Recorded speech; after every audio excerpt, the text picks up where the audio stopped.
Hello दोस्तों, नमस्कार। मैं दीपक सर एक बार फिर से आप सभी लोग का वेलकम करता हूं आईएएस विद अरिहंत पे। तो फटाफट सभी लोग एक बार सेशन के साथ जुड़ जाएंगे। सेशन को बच्चे लाइक शेयर कर देंगे और फिर हम लोग अपने सेशन की शुरुआत कर लेंगे। तो फटाफट सभी लोग एक बार सेशन के साथ जुड़ जाएं तो हम लोग सेशन की शुरुआत कर लें। जैसा कि आप सभी को पता है कि हम लोग इस समय क्या कर रहे हैं, तो अरिहंत प्रकाशन की जो ये बुक है प्रिलिम पॉसिबल, जिसमें आईएएस और स्टेट पीसीएस से जितने जैसे आप मार्केट में किताबें मिलेंगी आपको, तो उनमें क्या है, उनमें एक ही क्वेश्चन कई बार क्या किया गया है, रिपीटेड हुआ है तो उसको बार बार दे दिया गया है। यहाँ पर एक क्वेश्चन जिस वे में पूछा गया है उसको स्पेशली उसमें से इंपॉर्टेंट छांट कर और उसके पूरे एक्सप्लेनेशन के साथ रखा गया है। तो ये काफी अच्छे बुक है, आप चाहें तो इसे खरीद सकते हैं। आपके नजदीकी जो भी बुक स्टॉल है वहां पर ये किताब आपको बिल्कुल अवेलेबल हो जाएगी। साथ साथ ये भी याद रखेंगे कि यह जो किताब है वो ऐसा नहीं है कि केवल आपका इसमें जो बुक निकाली गई है वो हिस्ट्री की ही है, ज्योग्राफी, इंडियन पॉलिटी, ठीक है, इंडियन इकोनॉमी और साथ साथ जनरल साइंस की भी निकाली गई है। बुक को एरर फ्री बनाने की कोशिश की गई है। साथ साथ में हर क्वेश्चन का एक्सप्लेनेशन दिया गया है, साथ साथ में टॉपिक वाइज और इसमें कंटेंट भी आपके प्रोवाइड किए गए हैं। ठीक है, तो आप यहां पर इस बुक को ले सकते हैं और इसी बुक के क्वेश्चन को हम यहां पर एक्सप्लेन करते हैं। अपनी ये जो क्लास होती है वो मंडे टू फ्राइडे आपकी कब से कब तक चलती है, तो याद रखेंगे 4 पीएम से लेकर 6 पीएम के बीच ये क्लास कंटिन्यू होती है। आज हम लोग चैप्टर नंबर 9 का सेकंड पार्ट करने वाले हैं। चैप्टर नंबर 9 में हम लोग मौर्यों की जो पॉलिटिकल हिस्ट्री देख ली है। अब हम लोग मौर्यों में अशोक, स्पेशल अशोक को देखना है और उसके बाद से मौर्यकालीन प्रशासन को देखना है। जो भी आपके यूपीएससी और पीएससी में क्वेश्चन आए हैं विद एक्सप्लेनेशन के साथ, एक्सप्लेनेशन तो अरिहंत पब्लिकेशन की तरफ से आपको मिल ही रहा है, साथ साथ में मेरे तरफ से भी जो एक्स्ट्रा फैक्ट हैं वो आपको यहाँ पे प्रोवाइड कराए जा रहे हैं। तो फटाफट सभी बच्चे इस सेशन के साथ जुड़ जाएंगे और सेशन को एक बार लाइक शेयर कर देंगे तो हम अपने सेशन की शुरुआत कर लेंगे। चलिए, तो बिना देर किए सेशन की शुरुआत करते हैं। सबसे पहले यहां पर बात करते हैं अशोक के शिलालेख एवं अभिलेख। कल मैंने आप लोग को बताया था कि अशोक के जो अभिलेख हैं, ठीक है, इसके अभिलेखों को क्या किया जाता है, अशोक के जो अभिलेख हम लोग को मिलते हैं ये अभिलेख को हम लोग 3 सेक्शन में डिवाइड किया जाता है। एक को हम लोग कहते हैं शिलालेख, एक क्या कहलाता है, शिलालेख कहलाता है। एक कहलाता है स्तंभ लेख यानी पिलर्स, स्तंभ लेख कहलाता है, ये स्तंभ लेख के नाम से जानते हैं। और एक कहलाता है गुहा लेख, एक कहलाता है गुहा लेख के नाम से हम लोग इसे जानते हैं। तो ये 3 सेक्शन में आपके डिवाइड है। कौन कौन से इंपॉर्टेंट शिलालेख हैं, कहां से मिले हैं, जैसे अशोक के शिलालेखों की बात करते हैं तो जैसे शाहबाजगढ़ी पाकिस्तान से मिला है, मानसेहरा हजारा डिस्ट्रिक्ट पाकिस्तान से मिला है, कालसी कहां से मिला है, देहरादून उत्तराखंड, गिरनार जूनागढ़ गुजरात, एरागुड्डी करनूल आंध्र प्रदेश, धौली पूरी उड़ीसा, जौगढ़ गंजाम उड़ीसा, सुपारा थाने महाराष्ट्र। इसके अलावा लघु शिलालेख कहां से, ये तो क्या हो गए अशोक के, ये बृहद शिलालेख है, ठीक है, ये बृहद शिलालेख हो गए। अब लघु शिलालेख की बात करें तो लघु शिलालेखों में कुछ इंपॉर्टेंट है, जिसके मास्की कर्नाटका से मिला है, गुर्जरा मध्य प्रदेश दतिया डिस्ट्रिक्ट, ब्रह्मगिरी मैसूर कर्नाटक, भाबरू जयपुर राजस्थान, अहरौरा मिर्जापुर उत्तर प्रदेश, जटिंग रामेश्वर कर्नाटक, सासाराम बिहार, रूपनाथ जबलपुर और एरागुड्डी कर्नाटक, ठीक है। इसके अलावा राजुल मंडगिरी करनूल आंध्र प्रदेश से मिला है, गोवी मठ मैसूर कर्नाटक से, सिद्धपुर कर्नाटक से, एरागुड्डी कर्नाटक से, सारो मारो कहां से, मध्य प्रदेश से, नेट्टूर मैसूर से, उदयगोलम बेल्लारी कर्नाटक से, पनगुड़िया मध्य प्रदेश से और सन्नाती कहां से मिला है, ये कर्नाटक से मिला हुआ है, याद रखेंगे। इसके अलावा अशोक के दीर्घ स्तंभ लेखों की बात करते हैं। स्तंभ लेखों में जो दीर्घ स्तंभ लेख थे और लघु स्तंभ लेख थे, तो दीर्घ स्तंभ लेखों में जैसे प्रयागराज उत्तर प्रदेश से मिला है, ठीक है, यहां पे दिल्ली से मिला है, जिसको टोपरा दिल्ली कहते हैं, मेरठ दिल्ली उत्तर प्रदेश, ठीक है, लौरिया नंदनगढ़ बिहार से मिला है, लौरिया अर्राज बिहार में मिला है, रामपुरवा बिहार में मिला है। लघु में कौन सा आता है? प्रयागराज कौशाम्बी अभिलेख उत्तर प्रदेश, सांची उत्तर मध्य प्रदेश, सारनाथ उत्तर प्रदेश, रुम्मिनदेई नेपाल का तराई भाग और निगली सागर नेपाल के तराई भाग से मिला हुआ है। अशोक के शिलालेख एवं अभिलेख, जो 14 शिलालेख अभिलेख है, इसमें क्या क्या बातें की गई है? एक्चुअल में अक्सर हम लोग को ये कंफ्यूजन होता है कि अशोक के 14 शिलालेखों की बात होती है तो हम लोग को लगता है कि यह 14 स्थानों से मिला है। नहीं, बल्कि यह 14 स्थानों से नहीं, बल्कि याद रखेंगे यह 8 स्थान से मिला है। स्थान कितने हैं भाई? इसके 8 स्थान से मिला है। और इस पर अंकित बातें कितनी है? 14 बातें अंकित की गई हैं। अब जैसे देखिए, पहले में पशु बलि की निंदा की गई है, पहली पंक्ति में क्या किया गया? पशु बलि की निंदा की गई है। दूसरे में मनुष्य एवं पशु दोनों की चिकित्सा व्यवस्था का उल्लेख, चोल, पांड्य, सतीपुत्र और केरल पुत्र पड़ोसी राज्यों का उल्लेख, ये दूसरे में किया गया है। राजकीय अधिकारियों यानी युक्त, रज्जुक और प्रादेशिक को प्रत्येक 5वें वर्ष अनुसंधान यानी दौरा करने की बात कही गई है। चौथे में भेरी घोष के स्थान पर धम्म घोष का नारा देता है अशोक। 5वें में धम्म महामात्रों की नियुक्ति के विषय में जानकारी देता है। मौर्यकालीन समाज और वर्ण व्यवस्था का उल्लेख मिलता है। 6ठे में धम्म महामात्र किसी भी समय राजा के पास सूचना ला सकता है तथा प्रतिवेदन की चर्चा की गई है, प्रतिवेदक की। सभी संप्रदायों के लिए सहिष्णुता की बात 7वें में की गई है। 8वें में सम्राट की धर्म यात्राओं का उल्लेख किया गया है। 9वें में विभिन्न प्रकार के धर्म समारोहों की चर्चा तथा सच्ची भेंट और शिष्टाचार का उल्लेख है। 10वें में ख्याति और गौरव की निंदा तथा धम्म नीति की श्रेष्ठता पर बल दिया गया है। 11वां में धम्म नीति की व्याख्या की गई है। 12वें में सर्वधर्म संभाव एवं स्त्री महामात्र की चर्चा है। 13वें में कलिंग युद्ध का वर्णन है और पड़ोसी राज्यों का वर्णन है। अपराध करने वाले आठवीं जातियों का उल्लेख है।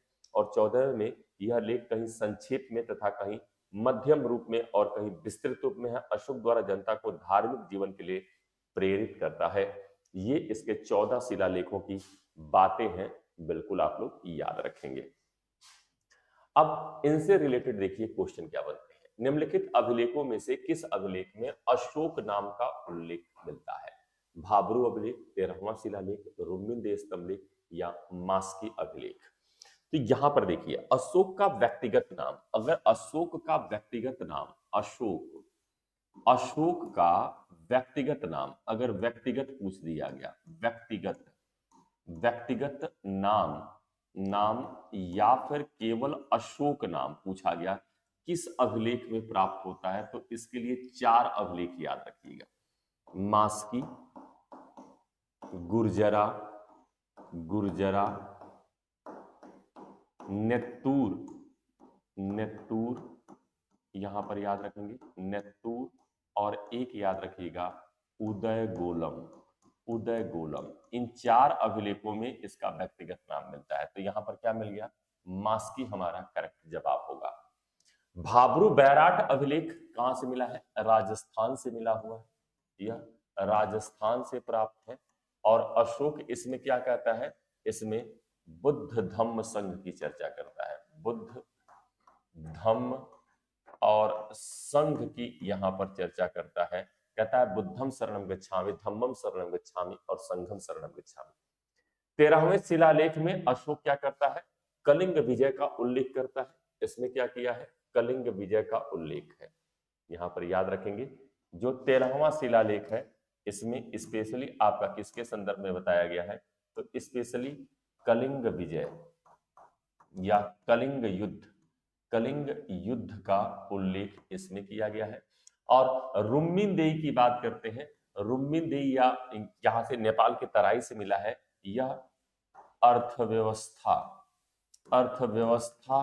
से संबंधित अभिलेख माना जाता है। रुम्मिनदेई अभिलेख यहां पर याद रखेंगे। मास्की लघु शिलालेख में अशोक नाम उल्लिखित है। मास्की अभिलेख वर्तमान कर्नाटक के रायचूर जिले में स्थित था।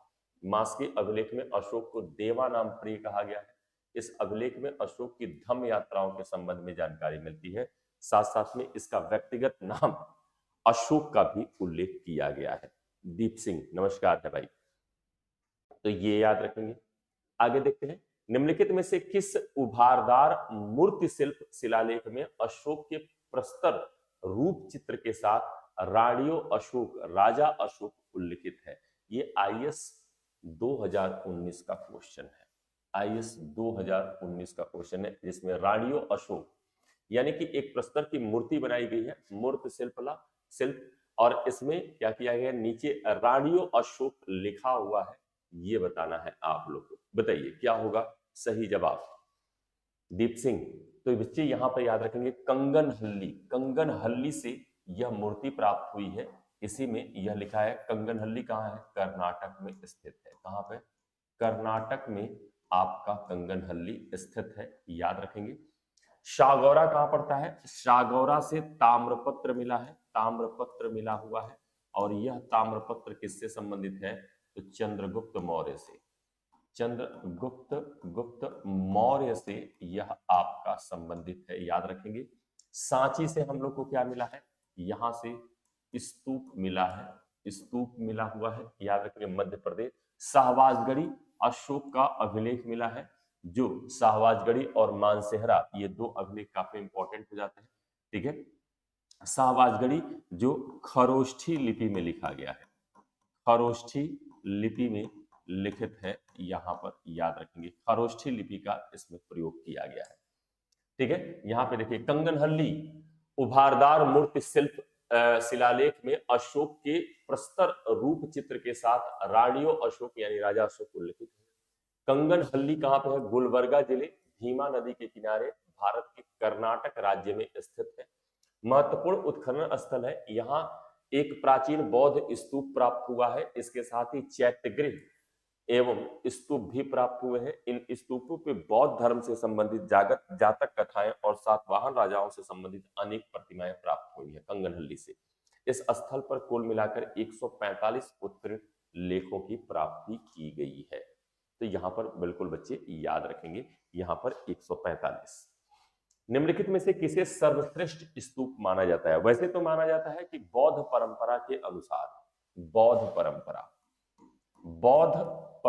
के अनुसार, परंपरा के अनुसार अगर हम लोग बात करते हैं, तो बौद्ध परंपरा के अनुसार अशोक ने संपूर्ण भारत में 84,000 स्तूपों का निर्माण कराया, 84,000 स्तूप बनवाए, जिसमें से कुछ स्तूप काफी प्रसिद्ध हो जाते हैं, जैसे सारनाथ का स्तूप। लेकिन यहाँ पे सर्वश्रेष्ठ स्तूप माना जाता है किसको? सांची का स्तूप माना जाता है। सांची से जो स्तूप प्राप्त हुआ है, मैं पहले भी बता चुका हूं आप लोगों को कि यहां से 3 स्तूपों का एक यहां पर क्या हुआ है? सेट मिला हुआ है।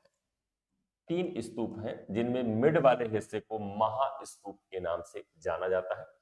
स्तूप जिसका शाब्दिक अर्थ होता है थूहा या ढेर, ठीक है। और सबसे पहले स्तूपों की चर्चा कहां पे की गई है? तो कहा जाता है कि ऋग्वेद में स्तूप की चर्चा की गई है, बिल्कुल याद रखेंगे, ठीक है। देख लेते हैं, सांची को सर्वश्रेष्ठ स्तूप मानते हैं। इसका निर्माण काल 3री शताब्दी ईसा पूर्व में। इसका श्रेय किसको? अशोक को दिया जाता है। यह मध्य प्रदेश के रायसेन जिले में स्थित है। यहाँ कई बौद्ध स्मारक है जो 3री शताब्दी ईसा पूर्व से 12वीं के मध्य बनाए गए। इस स्तूप का जीर्णोद्धार अग्निमित्र ने नहीं, माना जाता है कि जो सांची स्तूप का जीर्णोद्धार हुआ है शुंगों के टाइम, पुष्यमित्र शुंग द्वारा इसका जीर्णोद्धार करवाया गया था।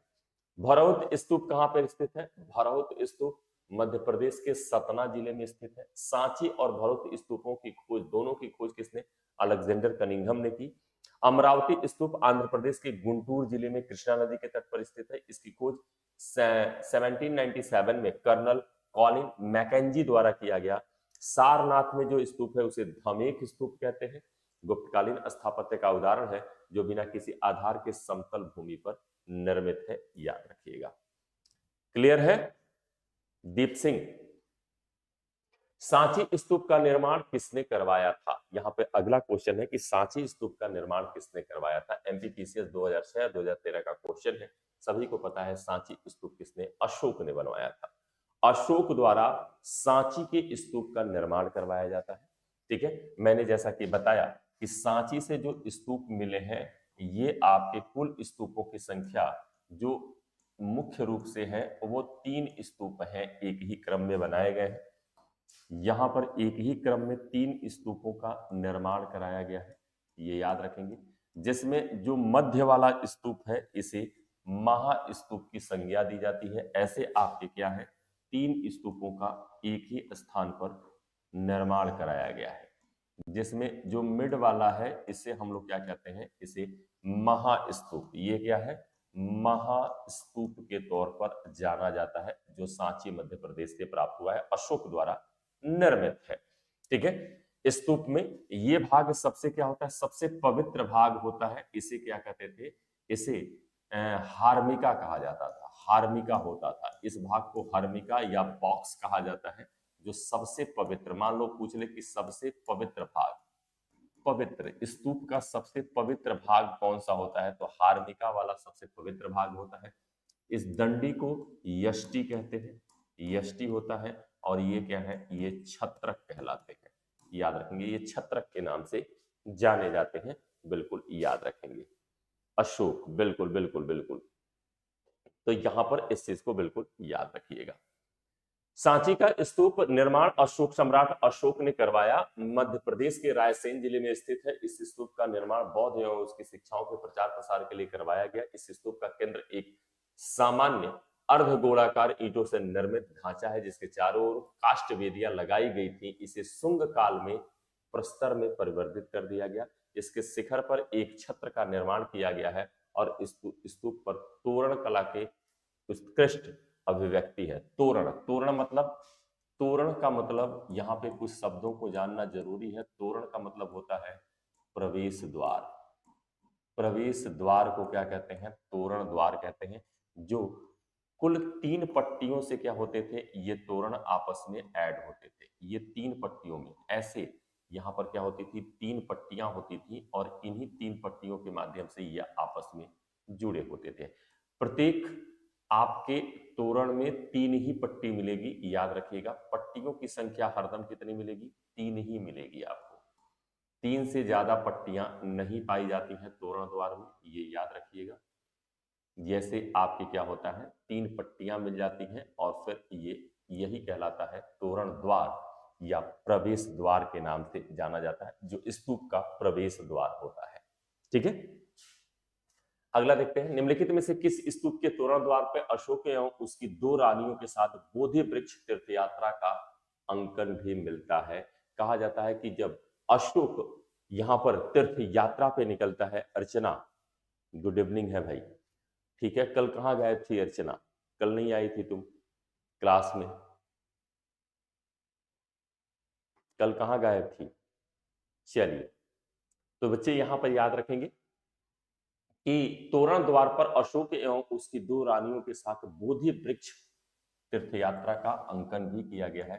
तो वो सांची स्तूप है, जो कहां से, मध्य प्रदेश से प्राप्त है। मध्य प्रदेश से यह स्तूप प्राप्त किया गया है, सांची भराहुस से नहीं मिला है।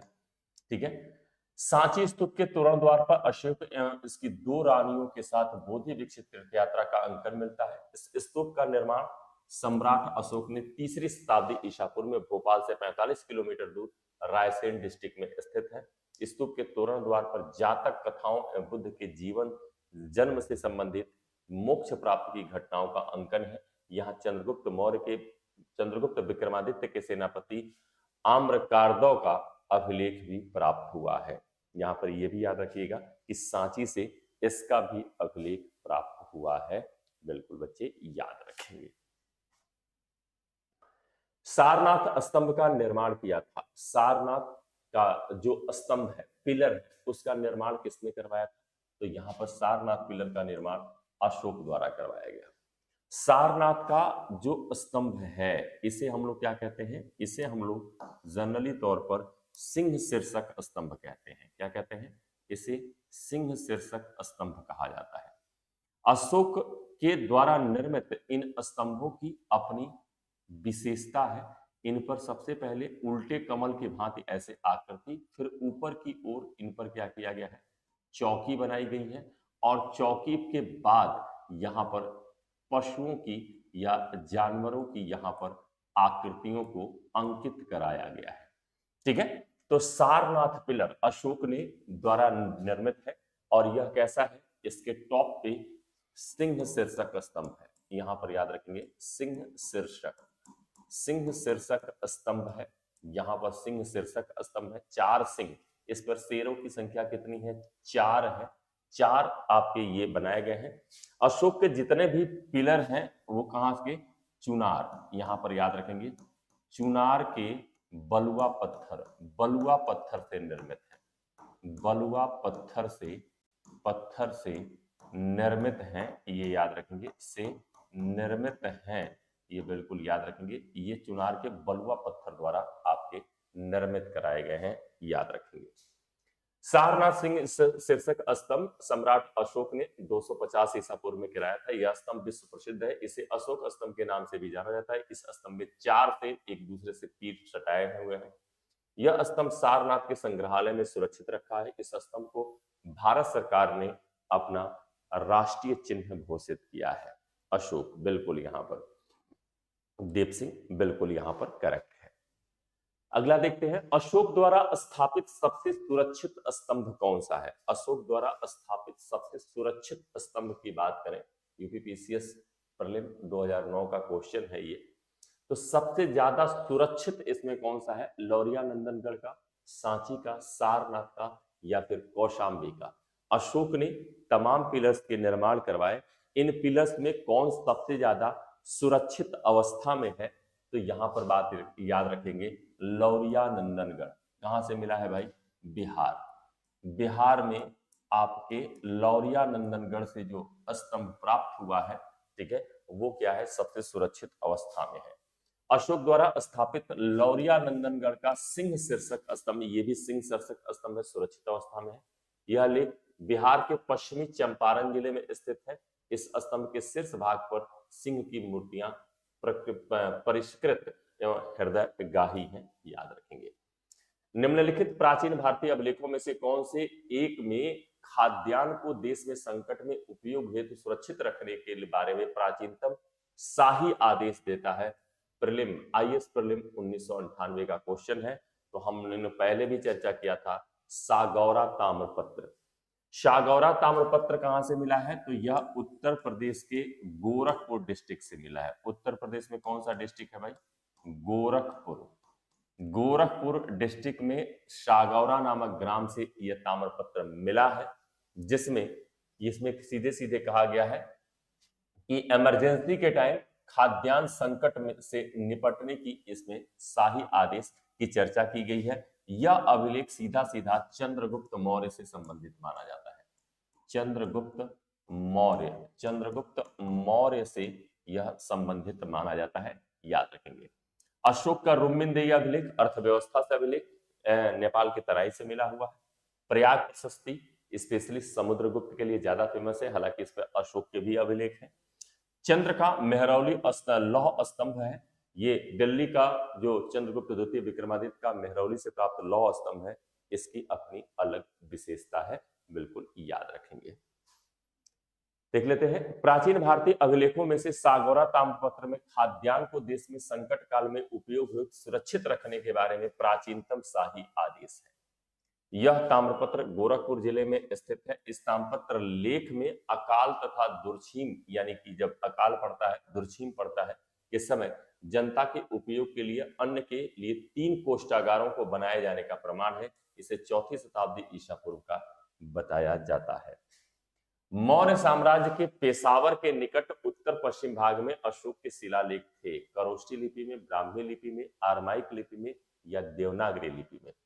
अगर अशोक के अभिलेखों की बात करते हैं, अशोक के अभिलेख, अगर अभिलेख की बात करते हैं, अशोक के अभिलेख की बात करते हैं, तो अशोक के अभिलेखों की जो भाषा होती थी, लिपि होती थी, भाषा क्या मिलती है, प्राकृत मिलती है। जबकि जो लिपि मिलती है, स्क्रिप्ट यानी लिपि, इसके अभिलेखों की जो लिपि मिलती है वो क्या मिलती है, ब्राह्मी सर्वाधिक मिलती है, सर्वाधिक। खरोष्ठी मिलती है,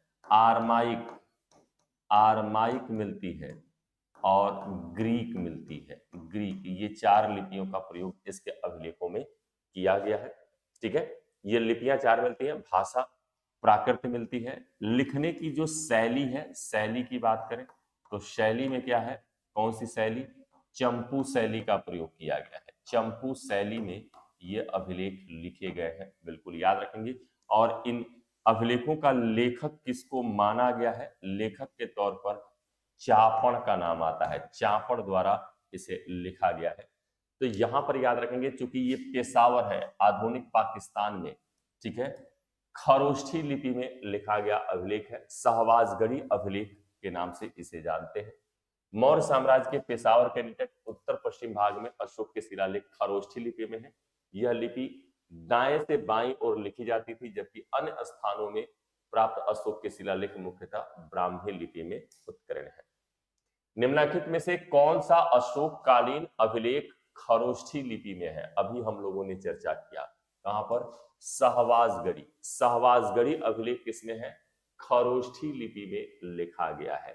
जबकि इसमें मेरठ वाले में क्या है, दिल्ली मेरठ अभिलेख, इसमें ब्राह्मी का प्रयोग किया गया है, ब्राह्मी लिपि। गिरनार गुजरात से मिला है। मेरठ कहां से मिला है, ये उत्तर प्रदेश से मिला है। गिरनार वाला कहां से, गुजरात से मिला है, गुजरात। इसमें भी क्या है भाई, इसमें भी ब्राह्मी लिपि का प्रयोग किया गया है। और कालसी कहां से मिला है, कालसी ये उत्तराखंड से मिला है, उत्तराखंड देहरादून के पास। यह भी क्या है, ब्राह्मी लिपि में उत्कीर्ण अभिलेख है, याद रखेंगे। अशोककालीन शाहबाजगढ़ी अभिलेख खरोष्ठी लिपि में पेशावर की शाहबाजगढ़ी गांव की घाटी में 2 बड़े पत्थरों पर की सतह पर उत्कीर्ण किए गए हैं। यह शिलालेख 3री शताब्दी ईसा पूर्व के है। यह दक्षिण एशिया में लेखन का सबसे पुराना साक्ष्य प्राप्त होता है।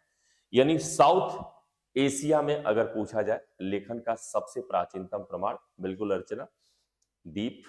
ठीक है, तो यहां पर इस चीज को बिल्कुल याद रखेंगे। अगला क्वेश्चन देखते हैं, ब्राह्मी लिपि का प्रथम उद्दाचन किस पर उत्कीर्ण अक्षरों से किया गया? पत्थर की पट्टियों पर, मुहरों पर, स्तंभों पर या सिक्कों पर? मेंस 2008 का क्वेश्चन है, ठीक है, यूपीपीसीएस। तो देखिए, जो अशोक के ब्राह्मी लिपि का उद्दाचन यानी इसको पढ़ने का कार्य किया गया था, ये बड़े बड़े पत्थर की पट्टियों पर पाए गए, जो ऐसे इस पर क्या किए गए थे, लिखे गए थे। इन्हें ही पहली बार पढ़ा गया था ब्राह्मी लिपि में, यानी पत्थर की पट्टियों पर। यहां पर याद रखेंगे किस पे किया गया है, पत्थरों की पट्टियों से प्राप्त इस पर किया गया है, बिल्कुल याद रखिएगा। ब्राह्मी लिपि का प्रथम उद्वाचन पत्थर की पट्टियों पर उत्कीर्ण अक्षरों से किया गया है, जो मुख्यतः मौर्य शासक अशोक से संबंधित है। अशोक के द्वारा अलग अलग नगरों के चौक चौराहों पर बड़े बड़े पत्थरों पर अपने आदेश अथवा नियम उत्कीर्ण कराए गए थे। पत्थर पर प्राचीनतम शिलालेख किस भाषा में थे? भाषा, यहां पर एक चीज ध्यान दीजिएगा, लिपि और भाषा को लेकर अक्सर हम लोग को कंफ्यूजन हो जाता है। तो यहां पर देखिए, लिपि, लिपि क्या होती है भाई, जो हम लिखते हैं वो लिपि है। जैसे ये जो लिखा गया है ये स्क्रिप्ट हो गई, लिपि हो गई।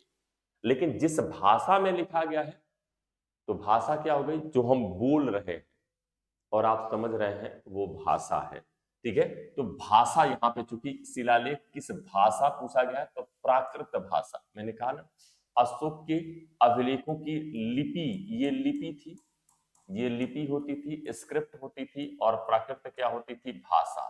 मैक्सिमम की भाषा क्या है, प्राकृत है, और लिपि क्या है, यहां पर ब्राह्मी है, याद रखेंगे।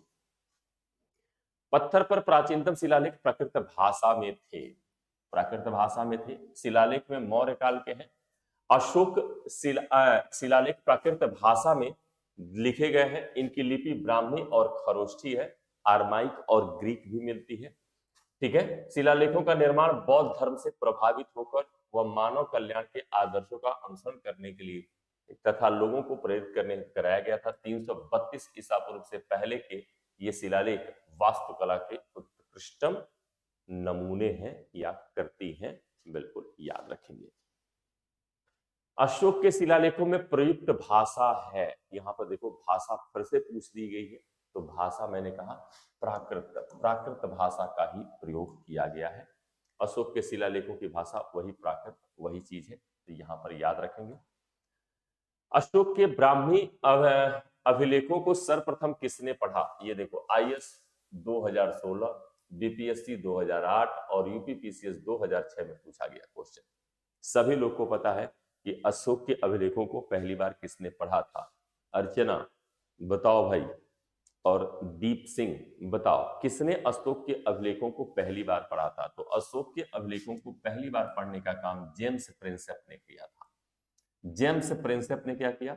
तो कहा जाता है 1837 में, 1837 में पहली बार अशोक के अभिलेखों को पढ़ा। ठीक है, ये बिल्कुल याद रखेंगे। अशोक के ब्राह्मी अभिलेखों को सर्वप्रथम 1837 में किसने पढ़ा था? जेम्स प्रिंसेप ने पढ़ा। ब्राह्मी लिपि का प्रथम उद्वाचन पत्थर की पट्टी पर उत्कीर्ण अक्षरों से किया गया, जिसे पढ़ने में जेम्स प्रिंसेप ने सफलता प्राप्त की।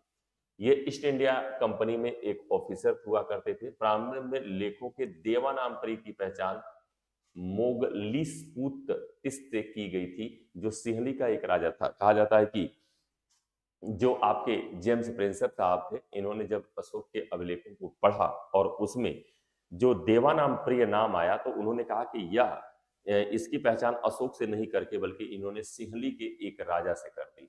बाद में जाकर ये चीजें क्लियर हुई कि नहीं, यह मौर्य शासक अशोक का ही नाम हुआ करता था। जेम्स प्रिंसेप, बिल्कुल बिल्कुल भाई, जेम्स प्रिंसेप याद रखेंगे। आधुनिक देवनागरी लिपि का प्राचीन रूप है। आधुनिक देवनागरी लिपि का प्राचीन रूप कौन सा है भाई? तो देवनागरी लिपि का विकास किससे हुआ? तो ब्राह्मी लिपि से ही किसका विकास होता है? देवनागरी लिपि का विकास होता है, बिल्कुल याद रखेंगे। खरोष्ठी भी लिपि थी, लेकिन खरोष्ठी से नहीं बल्कि ब्राह्मी लिपि से ही माना जाता है कि विकास होता है। आधुनिक देवनागरी लिपि का प्राचीन रूप ब्राह्मी है। ब्राह्मी लिपि के कुल शिलालेख गुजरात से प्राप्त हुए हैं। कुछ शिलालेख जो अनुमानतः प्रथम शताब्दी ईसा से चौथी शताब्दी के मध्य बताए जाते हैं। अशोक के अभिलेख में ब्राह्मी लिपि का उल्लेख हुआ है। राजबली पांडे एक हिस्टोरियन है, के अनुसार ब्राह्मी लिपि का आविष्कार भारतीय आर्यों द्वारा वेदों की सुरक्षा के लिए हुआ था। मुख्यतः ब्राह्मण इसका प्रयोग करते थे, संभवतः इसलिए इसे ब्राह्मी कहा गया, जिनका कार्य था प्रतिलिपि करके एवं अध्ययन द्वारा वैदिक साहित्यों को स्थायी बनाना, अगली पीढ़ी को हस्तांतरित कर देना। अन्य स्रोतों से भी ब्राह्मी लिपि का ज्ञान होता है। जैन परंपरा के अनुसार प्रथम तीर्थंकर आदिनाथ या ऋषभदेव की जो पुत्री हुआ करती थी, बम्पी, बम्पी के नाम पे कहा जाता है। इस लिपि के आविष्कारक ये थे आदिनाथ, इन्हें ब्राह्मी लिपि कहा गया। ब्राह्मी लिपि देवनागरी का अत्यधिक प्रचलित मौर्य शासन काल के समय में हुआ। इस लिपि को बाएं से दाईं ओर लिखा जाता था, बाएं से दाएं ओर लिखा जाता था, बिल्कुल। यहां पर दीप सिंह, अशोक का रुम्मिनदेही स्तंभ संबंधित है बुद्ध के जन्म से, बुद्ध के ज्ञान प्राप्ति से, बुद्ध के प्रथम उपदेश से, बुद्ध के शरीर त्याग से।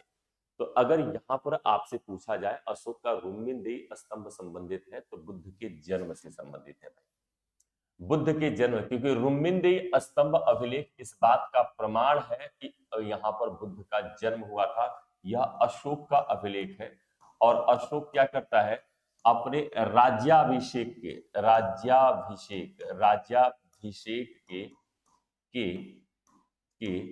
20वें वर्ष यहाँ की यात्रा करता है और यह अभिलेख लिखवाता है।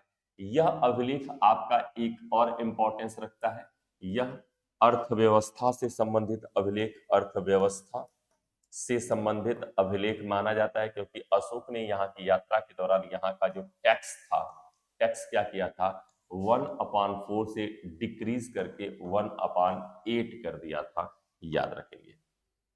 वही सारी चीजें यहाँ पे लिखी गई हैं कि अशोक का रुम्मिनदेही स्तंभ बुद्ध के जन्म से संबंधित है। शिलालेख के अनुसार अशोक देवताओं का प्रिय राजा अपने राजा से 20वें वर्ष क्या करता है? यहाँ आता है।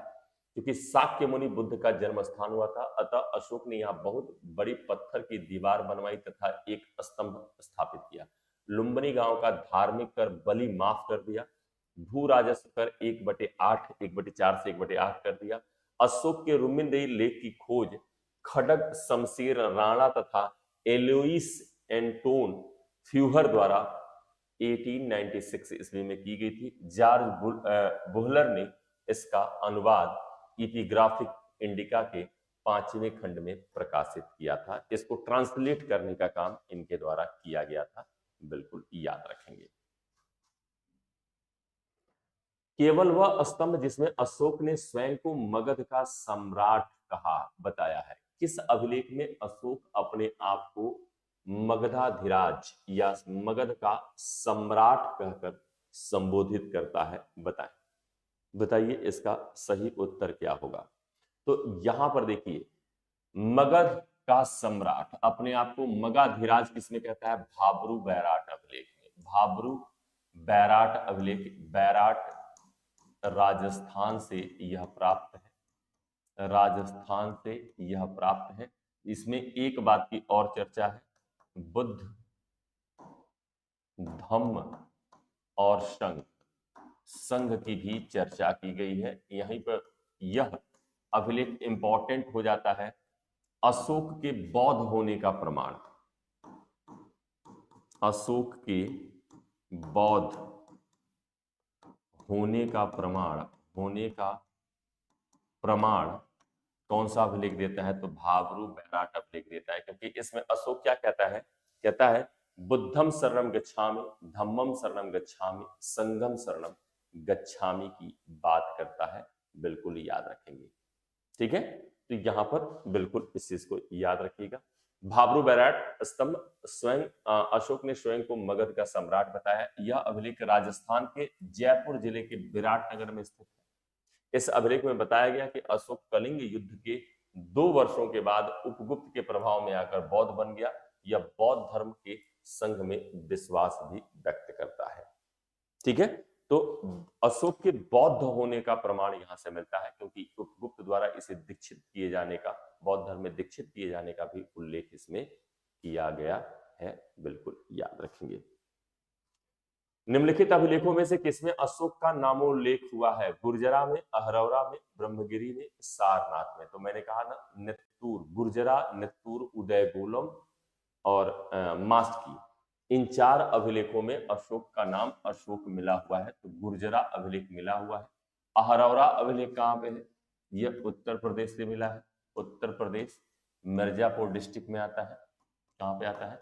मिर्जापुर, मिर्जापुर डिस्ट्रिक्ट में आता है। सारनाथ, ये भी उत्तर प्रदेश, लेकिन डिस्ट्रिक्ट कौन सा हो जाएगा? नियर वाराणसी, वाराणसी के पास स्थित है। ब्रह्मगिरी कहां पे है? कर्नाटक में है। कर्नाटक, कर्नाटक में स्थित है ब्रह्मगिरी। और गुर्जरा पड़ता है मध्य प्रदेश में।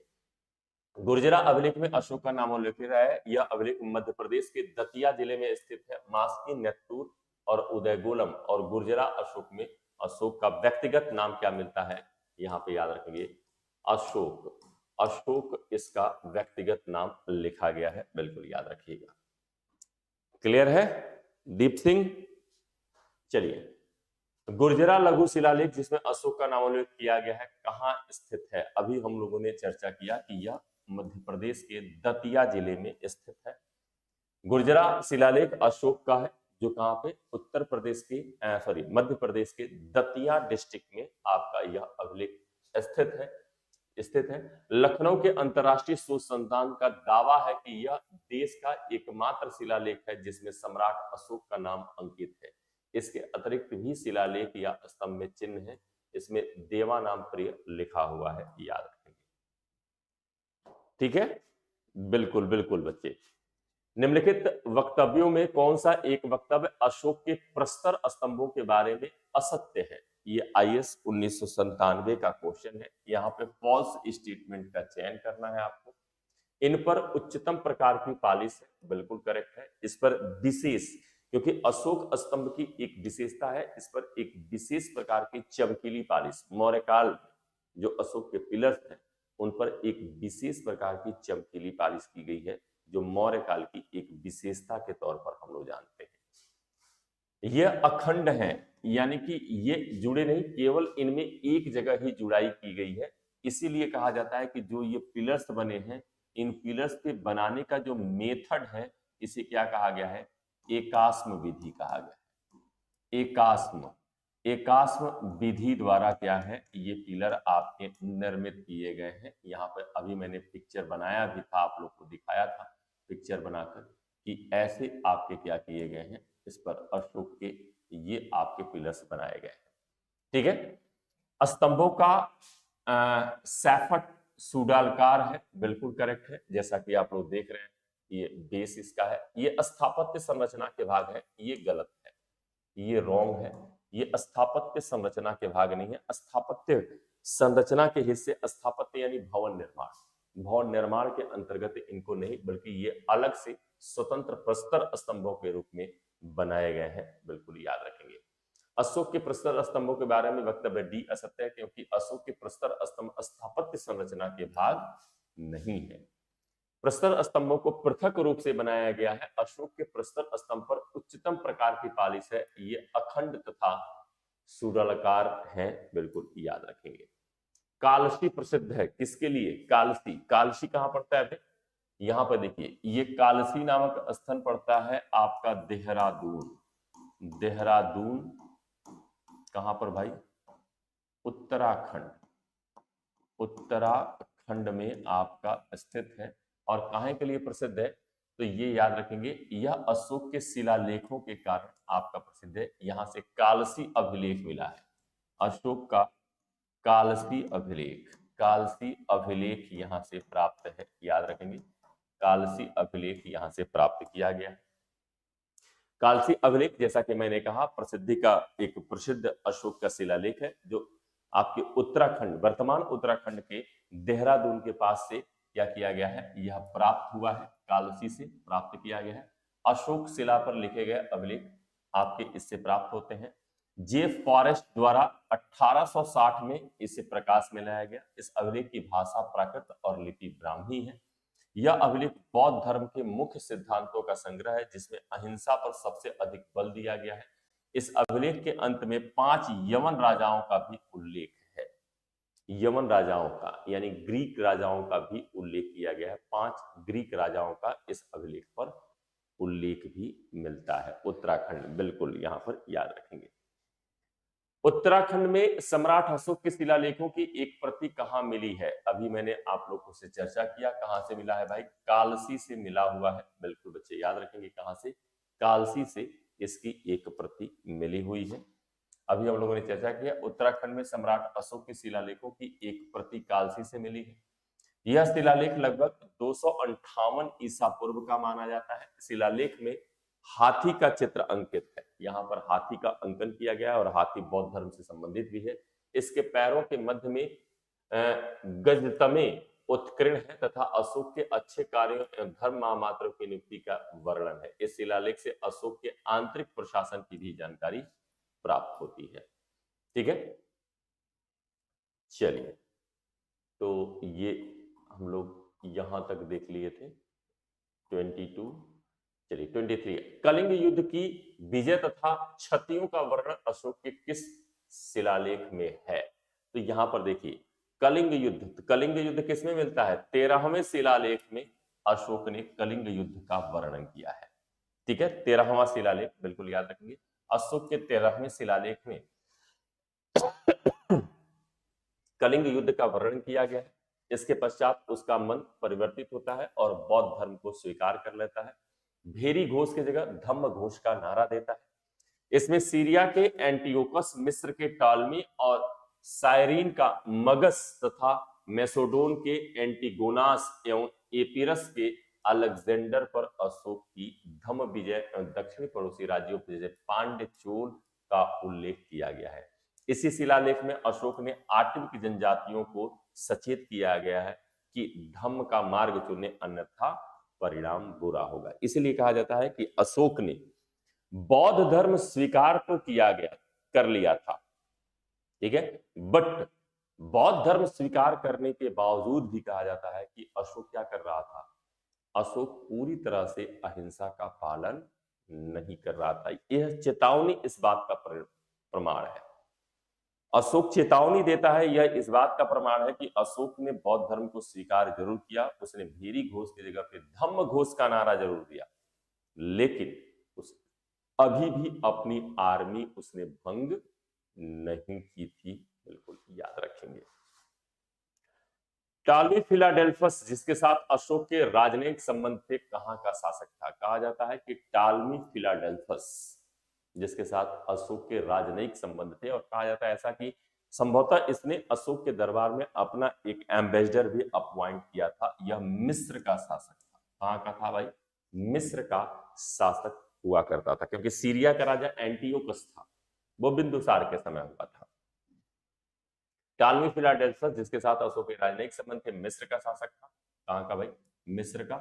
टालमी फिलाडेल्फस ने 283 से 246 ईसा पूर्व के मध्य मिस्र में शासन किया था। इसके मृत्यु के पश्चात इसे टालमी द ग्रेट के नाम से भी संबोधित किया गया। अशोक के 13वें शिलालेख में टालमी फिलाडेल्फस की चर्चा की गई है, जिसमें धम्म के अनुसार शासन करने की बात कही गई है। इस शिलालेख में ग्रीक शासकों एंटियालकीडस, एंटीगोनास, साइरीन तथा अलेक्जेंडर की भी चर्चा। ये अलेक्जेंडर सिकंदर नहीं है, ये बाद का कोई ग्रीक राजा हुआ करता था, उसके विषय में चर्चा की गई है। ठीक है, सिर्फ सर्च। क्या बात है भाई, क्या क्या नाम आप लोग रख लेते हो यार, की सोचकर पढ़कर थोड़ा सा वो लगता है। अभिलेखों में किस शासक का उल्लेख प्रियदर्शी एवं देवानामप्रिय के रूप में किया गया है? सभी को पता है, अशोक। अशोक को किया गया है। हर्षवर्धन को, जो 606 से लेकर 647 तक शासन करता है, इसे इतिहास में कहीं कहीं सेकंड अशोक, द्वितीय अशोक भी कहा जाता है। इसे द्वितीय अशोक भी कहकर संबोधित किया जाता है। समुद्रगुप्त सभी को पता है, भारत का नेपोलियन, भारत का नेपोलियन कहा गया है। नेपोलियन किसने कहा है? तो बीए स्मिथ ने कहा है। ठीक है, बीए स्मिथ ने कहा है इसे। चंद्रगुप्त मौर्य को क्या कहते हैं? भारत का मुक्तिदाता, भारत का मुक्तिदाता कहा जाता है। मुक्तिदाता, मुक्तिदाता के तौर पर इसे संबोधित किया जाता है, बिल्कुल याद रखेंगे। अभिलेखों में अशोक का उल्लेख प्रियदर्शनी राजा देवानामप्रिय पे किया गया है। इस शब्द का उल्लेख मास्की एवं गुर्जरा स्तंभ अभिलेख में है। देवानामप्रिय प्रियदर्शी का अर्थ है देवताओं का प्रिय। इस श्रेणी में उस व्यक्ति को सम्मिलित किया जाता है जो दूसरों के प्रति दयालुता का भाव रखता हो। वह स्थान जहां प्राक अशोक लिपि का पता चला है, यानी प्रारंभिक अशोक की लिपि। तो अशोक की लिपि, प्रारंभिक अशोक की लिपि क्या थी? ब्राह्मी थी। ब्राह्मी लिपि का प्रयोग करता था, सबसे पहले ब्राह्मी लिपि का प्रयोग करता। और यह ब्राह्मी लिपि कहां से मिली है? याद रखिए, अनुराधापुर से। अनुराधापुर कहां पड़ता है भाई? यह है श्रीलंका में। श्रीलंका से इसका एविडेंस मिला हुआ है। जो अनुराधापुर है, श्रीलंका में स्थित है, याद रखेंगे। अनुराधापुर श्रीलंका वह स्थान है जहां से प्राक अशोक की लिपि का पता चला है। अनुराधापुर से प्राप्त प्राक अवशेष ब्राह्मी लिपि में 4वीं शताब्दी ईसा पूर्व की है। इसके अतिरिक्त पिपरहवा, शाहगौरा, महास्थान आदि ऐसे स्थल हैं जहां से प्राप्त अभिलेखों में भी इस प्रकार की लिपि का साक्ष्य प्राप्त हुआ है। अब देखिए, पिपरहवा, यहां पर एक शब्द आया है, पिपरहवा। पिपरहवा, पिपरहवा से क्या मिला है? एक स्तूप मिला है, एक स्तूप। और यह क्या माना जाता है? प्राचीनतम, प्राचीनतम स्तूप माना जाता है। उत्तर प्रदेश के पिपराहवा नामक संत कबीर नगर डिस्ट्रिक्ट में, श्रावस्ती डिस्ट्रिक्ट में आपका पड़ता है पिपराहवा। ठीक है, तो यह आपका श्रावस्ती डिस्ट्रिक्ट में स्थित पिपराहवा का स्तूप भारत में के सबसे प्राचीनतम स्तूपों में इसकी गणना की जाती है, याद रखेंगे। सॉरी, निम्नलिखित में से किस दक्षिणी राज्य का उल्लेख अशोक के अभिलेखों में नहीं हुआ है? तो अशोक अपने अभिलेखों में, याद रखेंगे, जो उसका सेकंड, दूसरा और साथ साथ में आपका 13वें और दूसरे में ये क्या करता है? अपने पड़ोसी राज्यों का उल्लेख करता है, जिसमें कहता है कि चोल, कहता है चीर का नाम लेता है, पांड्य का नाम लेता है, पांड्य, सतीपुत्र कहता है, सतीपुत्र, और केरल पुत्र की चर्चा करता है। केरल पुत्र की चर्चा करता है, कहता है कि ये हमारे पड़ोसी राज्य है। ठीक है, यानी सातवाहनों की चर्चा इसमें नहीं की गई है। सातवाहन डायनेस्टी अशोक के काफी समय बाद आपकी डेवलप होती है, पोस्ट मौर्य पीरियड में। तो ये चीज बिल्कुल याद रखेंगे। ठीक है, बिल्कुल बच्चे इस चीज को याद रखेंगे। दक्षिण राज्य सातवाहन का उल्लेख अशोक के अभिलेख में नहीं है। चोल, चेर, पांड्य, सतीय पुत्र एवं केरल पुत्र जैसे पड़ोसी राज्यों का उल्लेख अशोक के द्वितीय शिलालेख में किया गया है, बिल्कुल याद रखेंगे। ठीक है, चलो भाई एक बार फटाफट सेशन को लाइक शेयर कर दें। अशोक के जो प्रमुख शिलालेख संगम राज्य के विषय में हमें बताते हैं उनमें सम्मिलित है पहला और 10वां शिलालेख, पहला और 11वां शिलालेख, दूसरा और 13वां, दूसरा और 14वां। अगर इसके पहले वाले प्रश्न का एक्सप्लेनेशन आपने ध्यान से सुना होगा तो इस प्रश्न को सॉल्व कर लेंगे। आईएएस 1998 का क्वेश्चन है। तो यहां पर अभी मैंने आपसे बताया ना कि किसना दूसरे और 13वें में इसने क्या किया है, अपने पड़ोसी राज्य स्पेशली साउथ के राज्यों का उल्लेख किया है। और इसमें क्या किया गया है, क्वेश्चन बस घुमाया गया है, क्या क्या दिया गया, संगम शब्द दे दिया गया। तो संगम साहित्य से दक्षिण के 3 प्रमुख राज्यों का उल्लेख प्राप्त होता है। कौन कौन से भाई, एक हमको मिलते हैं चेर, केरल वाले बेल्ट में चेर मिलते हैं। यहां पर कौन मिलते हैं, यहां पर पांड्य मिलते हैं। और यहां पर कौन मिलता है, हम लोग को चोल मिलता है। तो यही इनके उल्लेख है। तो इनका उल्लेख दूसरे और 13वें शिलालेख में किया गया है, बिल्कुल याद रखेंगे।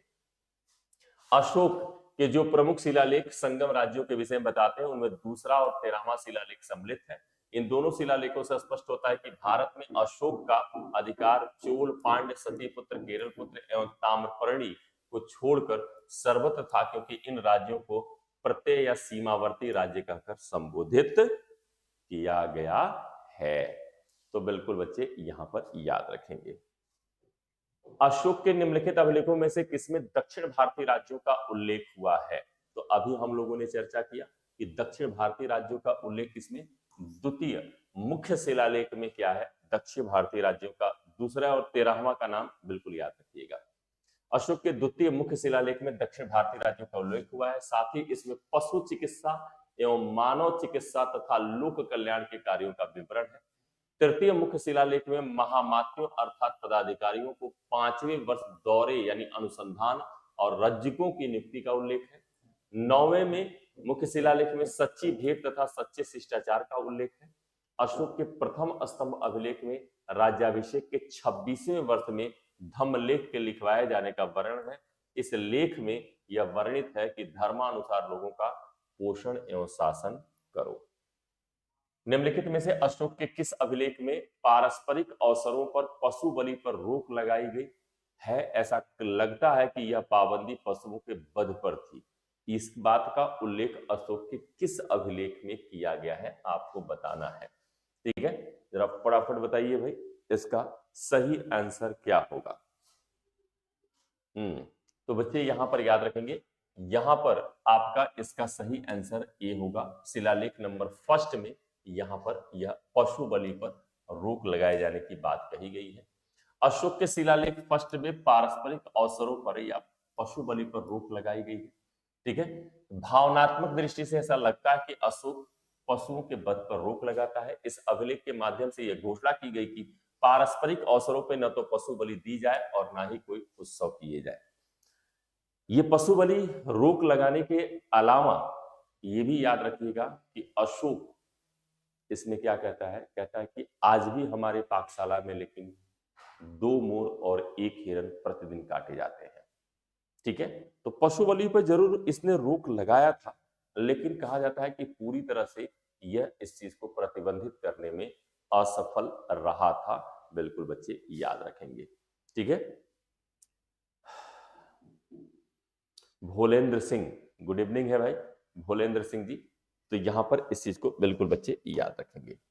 अगला देखते हैं, अशोक के निम्नलिखित अभिलेखों में से पूर्ण रूपेण धार्मिक सहिष्णुता के प्रति समर्पित कौन सा अभिलेख है। ये यूपीपीसीएस प्रीलिम 2022 का क्वेश्चन है। धार्मिक सहिष्णुता की बात किसमें करता है अशोक, 13वें शिलालेख में, 12वें में, 7वें में या फिर भाब्रू बैराट शिलालेख में, किसमें करता है धार्मिक सहिष्णुता की चर्चा। तो यहां पर देखिए धार्मिक सहिष्णुता की चर्चा किसमें है, 12वें शिलालेख में अशोक धार्मिक सहिष्णुता की चर्चा करता है। कहता है सभी धर्मों में सार हो, सभी लोग एक दूसरे से क्या करें, यहाँ पर समान हो, धर्म के नाम पर कोई विभेद न हो, ऐसा चर्चा करता है। अशोक के अभिलेखों में 12वां शिलालेख पूर्णतः धार्मिक सहिष्णुता के प्रति समर्पित है। इस शिलालेख में अशोक कहता है कि सभी संप्रदायों के सार की वृद्धि हो, क्योंकि सबका मूल संयम है। लोग अपने संप्रदाय की प्रशंसा और दूसरे संप्रदाय की निंदा न करें, ऐसा अशोक द्वारा कहा गया है। बिल्कुल याद रखेंगे। बिल्कुल बिल्कुल, यहां पर दीप सिंह बी यहां पर बता रहे हैं। ठीक है बच्चे, चलिए अगले प्रश्न की ओर बढ़ते हैं। निम्नलिखित अभिलेखों में से किसमें अशोक का अभिलेख भी पाया गया है? तो यहां पर याद रखेंगे अशोक का भी अभिलेख पाया गया है। तो यहां पर अगर अकॉर्डिंग बाय ऑप्शन देखोगे मेंस का है तो रुद्रदामन का जूनागढ़ अभिलेख, ठीक है। क्योंकि यहाँ पे देखिए गौतमी पुत्र सातकर्णी से संबंधित नासिक अभिलेख, यह सातवाहनों का स्वतंत्र अभिलेख है। सातवाहन, इसमें केवल सातवाहन राजाओं का उल्लेख किया गया है। खारवेल के हाथी गुफा अभिलेख, यह चेदी वंश से संबंधित है और इसमें किसके, तो खारवेल से संबंधित जानकारी दी गई है। रुद्रदामन महासक्षत्रप रुद्रदामन के जूनागढ़ अभिलेख में हम लोग को किसमें, अभिलेख में अशोक का अभिलेख भी पाया गया। इसी अभिलेख पे कहा जाता है पहले अशोक का अभिलेख है और अशोक के अभिलेख के नीचे रुद्रदामन ने अपना रुद्रदामन का अभिलेख प्राप्त हुआ है, जो किसमें, संस्कृत भाषा में लिखा गया है। संस्कृत भाषा में लिखा गया है, विशुद्ध संस्कृत भाषा में लिखा गया प्रथम अभिलेख माना जाता है। इस अभिलेख में चंद्रगुप्त मौर्य की भी चर्चा की गई है, याद रखेंगे। बिल्कुल बच्चे, चंद्रगुप्त मौर्य की भी चर्चा है।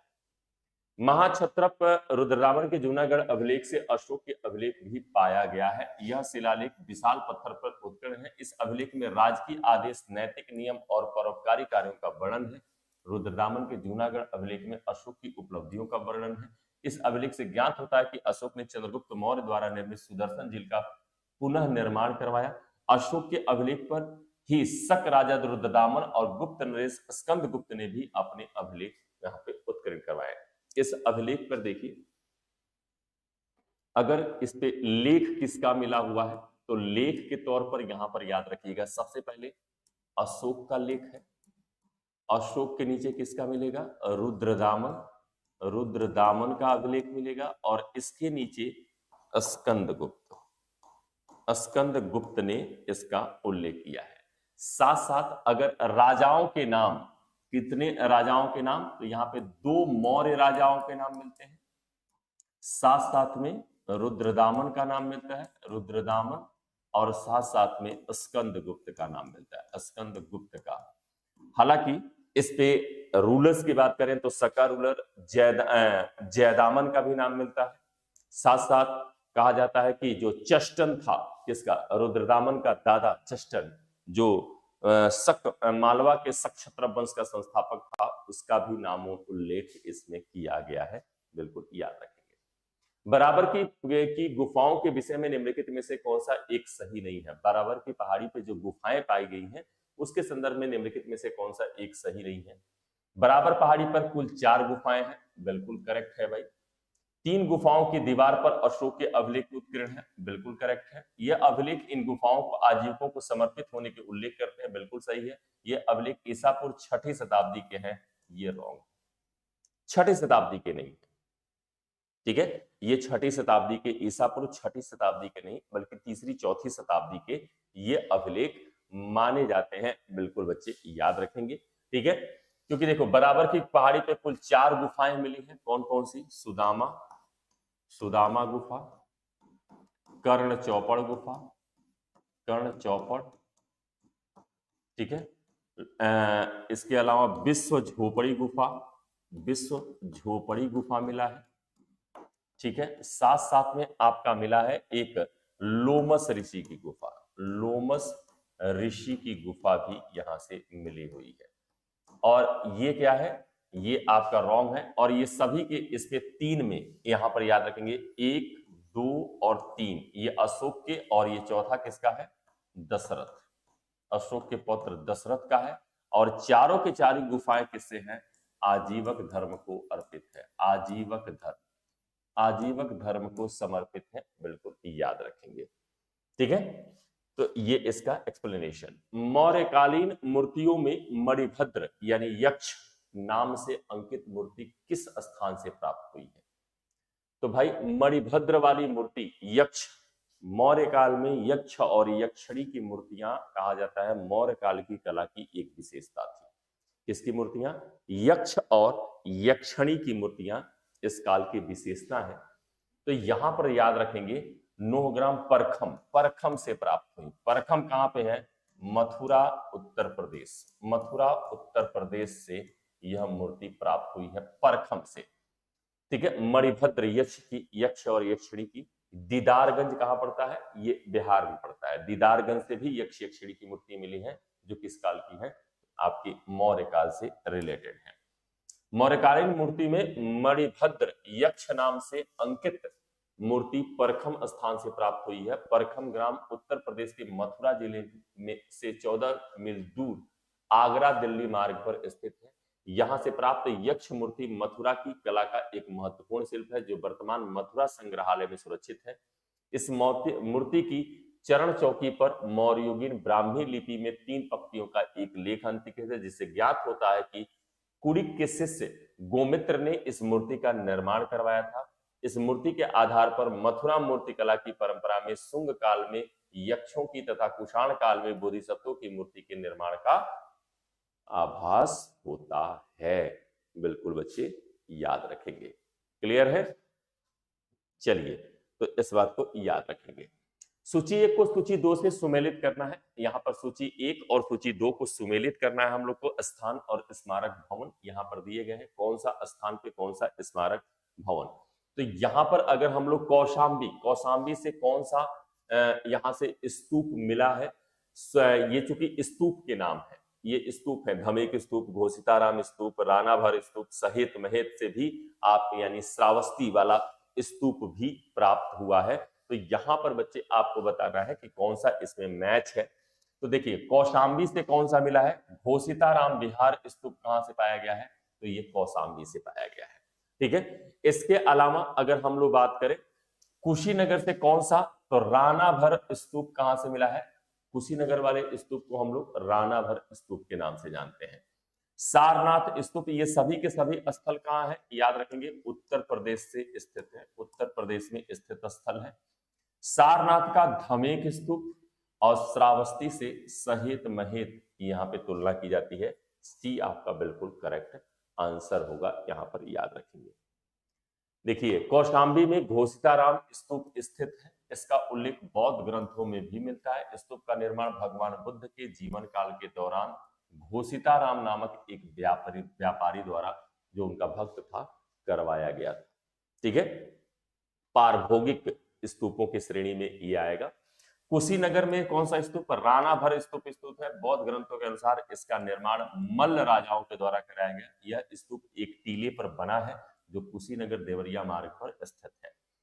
सारनाथ में धमेक स्तूप वाराणसी के निकट स्थित है। स्तूप का निर्माण गुप्त काल में हुआ है। श्रावस्ती में सहेत महेत एक पुरातात्विक स्थल है। यह शहर 6ठी शताब्दी ईसा पूर्व में कोसल साम्राज्य की राजधानी थी। यह बौद्ध और जैन दोनों महत्व के धर्मों के लिए क्या था? काफी इंपॉर्टेंट था। और मैंने बताया था कोसल की राजधानी श्रावस्ती में गौतम बुद्ध ने सबसे अधिक वर्षावास किए, सबसे अधिक अपने उपदेश यहीं पर दिए थे। बिल्कुल आप लोग को याद होगा। अगला देख लेते हैं। निम्नलिखित युग्मों में विचार करिए। धौली, एरागुड्डी, जौगढ़ और कालसी। यहां पर बताना है कि कौन सा स्थल इसमें युग्म सही सुमेलित नहीं है। तो धौली उड़ीसा में पड़ता है, बिल्कुल करेक्ट है। एरागुड्डी आंध्र प्रदेश में अशोक के अभिलेख मिले हैं। जौगढ़, जौगढ़ कहां पे है भाई? यहां पर बच्चे थोड़ा सा जौगढ़, जौगढ़ सही नहीं है। धौली और जौगढ़ ये भी कहां पर है? ये आपका पड़ता है उड़ीसा में। उड़ीसा, ये उड़ीसा में है धौली और जौगढ़। कलसी कहां है? उत्तराखंड में। ये उत्तराखंड में आपका स्थित है। तो इसमें सही मैच है 1 और 2। 1 और 2 आपका सही मैच है, ये दोनों नहीं। जौगढ़ और कालसी, जौगढ़ कहां है? उड़ीसा में, मध्य प्रदेश में नहीं, और कालसी कर्नाटका में नहीं, बल्कि उत्तराखंड में स्थित है। बी दिए गए गुण में 1-2 सही सुमेलित है, क्योंकि धौली शिलालेख उड़ीसा के भुवनेश्वर में अवस्थित है। यह ब्राह्मी लिपि में लिखा गया है, इसे 1837 में खोजा गया था। एरागुडी शिलालेख आंध्र प्रदेश के कुल्लूर जिले में स्थित है, यह ब्राह्मी लिपि में है, इसकी खोज 1916 में की गई थी। बाकी सुमेलित क्यों नहीं है? जौगढ़ शिलालेख और उड़ीसा के गंजाम जिले में स्थित है, ब्राह्मी लिपि में लिखा गया, इसकी खोज 1850 में की गई। कालसी शिलालेख कर्नाटक में नहीं, उत्तराखंड के देहरादून में स्थित है, इसे ब्राह्मी लिपि में लिखा गया, इसे 1837 में खोज हुई थी। ये सभी शिलालेख दीर्घ शिलालेख है जो विभिन्न स्थानों से मिले हैं। ऐसे शिलालेख 8 स्थानों से प्राप्त हुए हैं, जिन पर 14 लेख उत्कीर्ण हैं, बिल्कुल याद रखेंगे। अब इतना करने के बाद ये तो अशोक के अभिलेखों से जो विभिन्न परीक्षाओं में पूछे गए प्रश्न थे वो थे। अब हम लोग चर्चा करेंगे अशोक के बाद जो मौर्यकालीन प्रशासन, समाज, धर्म, आर्थिक, कला इत्यादि से जो प्रश्न बने हैं विभिन्न परीक्षाओं में, चाहे वो यूपीएससी हो चाहे स्टेट पीएससी हो, उनसे रिलेटेड जो इंपॉर्टेंट क्वेश्चन है वो हम लोग पढ़ेंगे। देखो भाई, यहां पर इन प्रश्नों का मेन उद्देश्य ये है कि आपके प्रश्न कैसे बनते हैं ये जान गए। प्रश्नों में किस तरह के, अगर हम लोग मौर्य पढ़ रहे हैं तो मौर्य में अगर आप इस क्लास को अटेंड करते हो तो आपको ये पता चलेगा कि हमें मौर्य में क्या क्या पढ़ना है, किन चीजों पर फोकस करना है। जैसे अशोक के अभिलेख इंपॉर्टेंट है, उन्हें पढ़ना है, उन्हें जानना है, वहां से क्वेश्चन बनते हैं। ठीक उसी प्रकार हमने मौर्यों की पॉलिटिकल हिस्ट्री की, देखा कि पॉलिटिकल हिस्ट्री में चंद्रगुप्त मौर्य से क्वेश्चन बन रहा है, बिंदुसार से 2-3 क्वेश्चन बने हैं, अशोक से ज्यादा क्वेश्चन बन रहा है। तो हम लोग इस हिसाब से स्ट्रेटेजी बनानी रहती है अपने परीक्षा की। साथ साथ जब हम इन प्रश्नों का चारों ऑप्शन का एक्सप्लेनेशन देख लेते हैं तो हमारे इसके साथ साथ अन्य चीजें भी तैयार हो जाती हैं, तो ये काफी अपने लिए हेल्पफुल हो जाता है बच्चे, बिल्कुल याद रखेंगे। ठीक है, तो यहां पर अब हम लोग इस काल के प्रशासन के संदर्भ में देख लेते हैं। जैसे कौटिल्य ने राज्य के सप्तांग सिद्धांत का उल्लेख किया है, जिसमें राजा आता था, जनपद, अमात्य कोष, दुर्ग, मित्र और दंड शामिल किए जाते थे। अर्थशास्त्र में है एग्रोनोमोई, सड़क निर्माण से संबंधित अधिकारी था। साम्राज्य 4 प्रांतों में विभाजित था, उत्तरापथ, दक्षिणापथ, मध्य प्रांत और प्राची। ये 4 नहीं बल्कि यहां पर याद रखेंगे या 5 प्रांतों में, 5, 4 नहीं बल्कि 5 प्रांतों में विभाजित था। जैसे मैं यहां पर बता देता हूं ये 5 प्रांत कौन थे। एक होता था उत्तरापथ, उत्तरापथ, एक होता था दक्षिणापथ, दक्षिणापथ, एक था अवंती राष्ट्र, अवंती राष्ट्र कहलाता था, एक था कलिंग, एक कलिंग कहलाता था, और एक था प्राची या प्राची कहा जाता है। ये 5 प्रांतों में मौर्य साम्राज्य विभाजित था। उत्तरापथ की राजधानी तक्षशिला, दक्षिणापथ की राजधानी सुवर्णगिरी, अवंती राष्ट्र की राजधानी उज्जैनी, कलिंग की राजधानी तोसली और प्राची की राजधानी पाटलिपुत्र हुआ करती थी। तो पूरा का पूरा मौर्य साम्राज्य 5 प्रांतों में विभाजित था, याद रखेंगे। प्रशासन में 18 तीर्थ एवं 27 नहीं 26 विभागाध्यक्षों का उल्लेख है।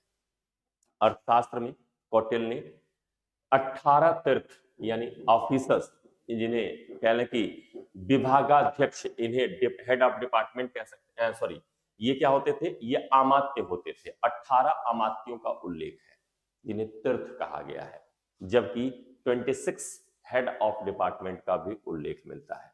नगर प्रशासन, इंडिका में चर्चा, इंडिका में मौर्यों के नगर प्रशासन के बारे में चर्चा है, जिसमें मेगस्थनीज ने लिखा है कि नगर प्रशासन क्या किया जाता था, 30 सदस्यों के एक मंडल द्वारा चलाया जाता था, और ये 30 सदस्य के मंडल क्या होते थे, 5 समितियों में बंट जाते थे।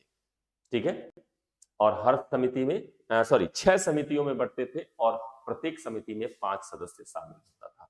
सैन्य विभाग का हेड क्या होता था, सेनापति। राजस्व विभाग का प्रधान समाहर्ता कहलाता था। धर्मस्थी तथा कंटक शोधन न्यायालय होते थे। धर्मस्थी जो होता था इस समय कहा जाता है कि जस्ट लाइक ये सिविल कोर्ट था, और कंटक शोधन जस्ट लाइक आपका क्रिमिनल कोड था। गुप्तचर व्यवस्था प्रचलित थी। अर्थशास्त्र में गुप्तचरों को गुढ़ पुरुष कहा गया है, जो संस्था और संचार में विभाजित थे। मेगास्थनीज के अनुसार समाज 7 जातियों में, वर्गों में बटा हुआ था, जिसमें कौन आते थे? दार्शनिक, किसान, अहिर, कारीगर, शिल्पी, सैनिक और निरीक्षक इसमें शामिल होते थे। समाज में इसके अलावा अगर बात करें तो कौटिल्य के अर्थशास्त्र में 4 वर्ण व्यवस्था का उल्लेख है। स्त्रियों को विवाह, मोक्ष, तलाक की अनुमति थी, यानी स्त्रियां भी तलाक लेने का, पुरुष और स्त्री दोनों को तलाक लेने का यहाँ पर अधिकार प्राप्त था, याद रखेंगे। ठीक है। साथ साथ में सती प्रथा का प्रमाण नहीं मिलता है। कौटिल्य ने 9 प्रकार के दासों की चर्चा की है, लेकिन मेगास्थनीज लिखता है कि दास नहीं थे, वैदिक धर्म ही प्रधान धर्म था, पशु बलि दी जाती थी। मेगास्थनीज द्वारा ब्राह्मणों का उल्लेख दार्शनिकों के रूप में किया गया है। अशोक के 7वें शिलालेख में ब्राह्मण एवं श्रमणों की चर्चा है। अनिश्वरवादी संप्रदायों को भी सम्मान प्राप्त था। कृषि, शिल्प, व्यापार उन्नत स्थिति में थे। सिंचाई के साधनों का उल्लेख, सीता भूमि, जो राजकीय भूमि होती थी उसे सीता भूमि कहते थे। व्यापारिक मार्गों की चर्चा है। आंतरिक तथा बाह्य व्यापार की चर्चा है।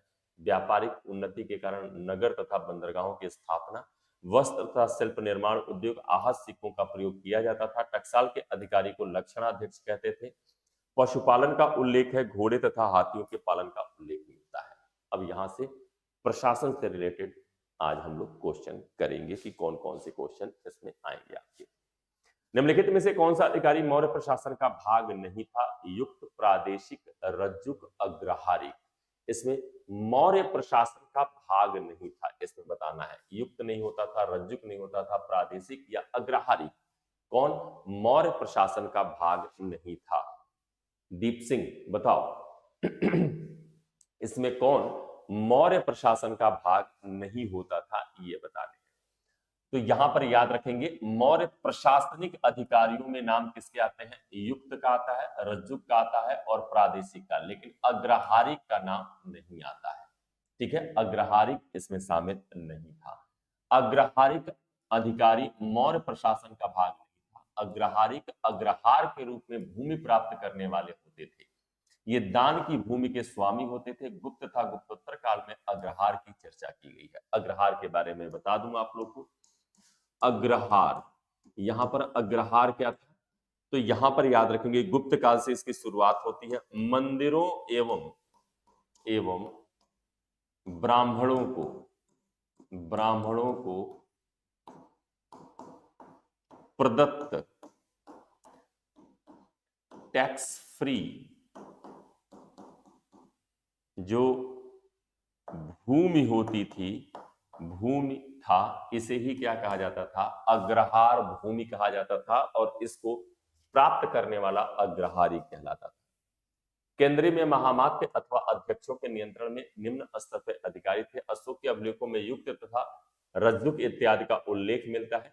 ठीक है, जो जस्ट लाइक प्रशासन में कैसे थे? जिलाधिकारी होते थे। रज्जुक ग्रामीण जनपदों की देखभाल का भी अधिकारी था। मौर्य काल में एग्रोनोमोई अधिकारी निम्नलिखित में से किस क्षेत्र से संबंधित है? यूपीपीसीएस प्रीलिम 2020 का क्वेश्चन है, एग्रोनोमोई। यहां पर याद रखेंगे, जो एग्रोनोमोई था इसका उल्लेख किसने किया है? मेगास्थनीज ने अपनी इंडिका में एग्रोनोमोई और एस्ट्रोनोमोई नामक अधिकारियों का उल्लेख किया है। ठीक है, एग्रोनोमोई, दीप सिंह, एग्रोनोमोई और एस्ट्रोनोमोई नामक अधिकारियों का उल्लेख किसने किया है? तो मेगास्थनीज ने अपनी इंडिका में किया हुआ है। स्पेशली, हालांकि ये देखिए, ये मार्ग निर्माण से संबंधित था, लेकिन इसके जो एग्रोनोमोई था ना, इसके 2 कार्य बताए गए हैं। जस्ट लाइक डीएम जैसे ये काम करता था। ठीक है, जैसे जिले में डीएम होता है ना, ठीक उसी प्रकार यह कार्य किया करता था, लेकिन स्पेशली मार्ग निर्माण से भी, डेवलपमेंट से रिलेटेड। मार्ग निर्माण किससे होगा? डेवलपमेंट से रिलेटेड। तो अकॉर्डिंग बाय ऑप्शन, हालांकि यहां पर प्रशासन प्रबंध भी होना चाहिए, लेकिन यहां पर कमीशन ने यही आंसर माना है, याद रखेंगे। मौर्य काल में एग्रोनोमोई नामक अधिकारी का मार्ग सड़क निर्माण से संबंधित था। यह भू राजस्व का भी अधिकारी होता था। मौर्य काल में माप तौल से संबंधित अधिकारी पौतवा अध्यक्ष। राजस्व विभाग का प्रधान कौन होता था? समाहर्ता। और प्रशासन का प्रबंध राजा के हाथों में तथा प्रांतपतियों के हाथों में होता था, जिन्हें क्या कहते थे? कुमारा मात्य कहा जाता था। याद रखेंगे। रजदूक कौन थे? चोल राज्य में व्यापारी, मौर्य प्रशासन में अधिकारी, गुप्त साम्राज्य में सामंत या शक सेना में सैनिक। यहां पर याद रखिएगा, रजदूकों के बारे में अभी हम लोगों ने चर्चा किया। मौर्य प्रशासन में ये ऑफिसर होते थे युक्त रजदूक। इन सब की नियुक्ति कौन करता है? अशोक द्वारा इन सब की नियुक्ति की चर्चा अभिलेखों में भी की गई है। रज्जुक मौर्य प्रशासन में अधिकारी होते थे। रज्जुकों का उल्लेख अशोक के चौथे स्तंभ अभिलेख में मिलता है। ग्रामीण जनपदों की देखभाल के लिए रज्जुकों की नियुक्ति की जाती थी। इनके पास कर संग्रह के साथ साथ न्यायिक शक्तियां भी थी। अशोक के अभिलेखों में प्रादेशिक महामात्र, प्रतिवेदक तथा ग्रामिक जैसे ऑफिसर का उल्लेख है। आगे देखते हैं, निम्नलिखित में से कौन मौर्ययुगीन अधिकारी मापतौल का प्रभारी था? मापतौल से रिलेटेड कौन होता था? पौतवा अध्यक्ष, परना अध्यक्ष, सीता अध्यक्ष या सूना अध्यक्ष? कौन इसमें मापतौल से अधिकारी रिलेटेड था आपको बताना है। ऑफिसर्स वाले में थोड़ा सा बच्चे दिक्कत आती है, तो यहाँ पे पौतवा अध्यक्ष क्या होता था? मापतौल से रिलेटेड होता था। राजकीय भूमि का जो अध्यक्ष होता था, राजकीय भूमि या राजकीय भूमि से संबंधित कौन होता था? तो इसको सीता अध्यक्ष के नाम से जाना जाता था। यहाँ पर बूचड़खाने का अध्यक्ष सूना अध्यक्ष कहलाता था, यहाँ पर याद रखेंगे। मौर्ययुगीन अधिकारी पौतवा अध्यक्ष मापतौल से। पौतवा अध्यक्ष मौर्य काल में पद्धति में प्रकृत चाह के पश्चात मापतौल के कार्यों का संपन्न करता था। कौटिल्य के अर्थशास्त्र में 28 नहीं 26 विभागाध्यक्षों का उल्लेख है। ठीक है, चर्चा की गई है। जिन्हें यूनानियों ने इन्हें मजिस्ट्रेट, यानी मजिस्ट्रेट किसने कहा है? तो याद रखेंगे मेगास्थनीज की इंडिका में इन्हें मजिस्ट्रेट कहा गया है। मौर्य युग में परणाध्यक्ष वाणिज्य विभाग से होता था। सीता अध्यक्ष राजकीय कृषि विभाग का अध्यक्ष होता था, भूमि से रिलेटेड था। सूना अध्यक्ष बूचड़खाने का अध्यक्ष था, मैंने पहले ही आपको बताया। सूची 1 को सूची 2 से सम्मिलित करिए कीजिए तथा सूचियों के नीचे दिए गए कूट से सही उत्तर का चयन करिए। तलार, पट्टकोल, शाह साधिपति और बलाधिपति। इसमें कार्य चुंगी का संरक्षक, चोरी डकैती के मुकदमे का अधिकारी, रात्रि सुरक्षा कर्मियों का अधिकारी, ग्रामीण कर वसूली करने वाला अधिकारी। इसमें कौन होता था? मौर्यकालीन कुछ अधिकारियों की सूची दी गई है, इसमें आपको मैच करके बताना है। तो भाई यहां पर अगर हम बात करें तो इसमें सही क्या होगा? तो बच्चे देखिए, तलार क्या होते थे? तलार रात्रि के समय सुरक्षा कर्मियों का जो अधिकारी होता था, इसे क्या कहते थे?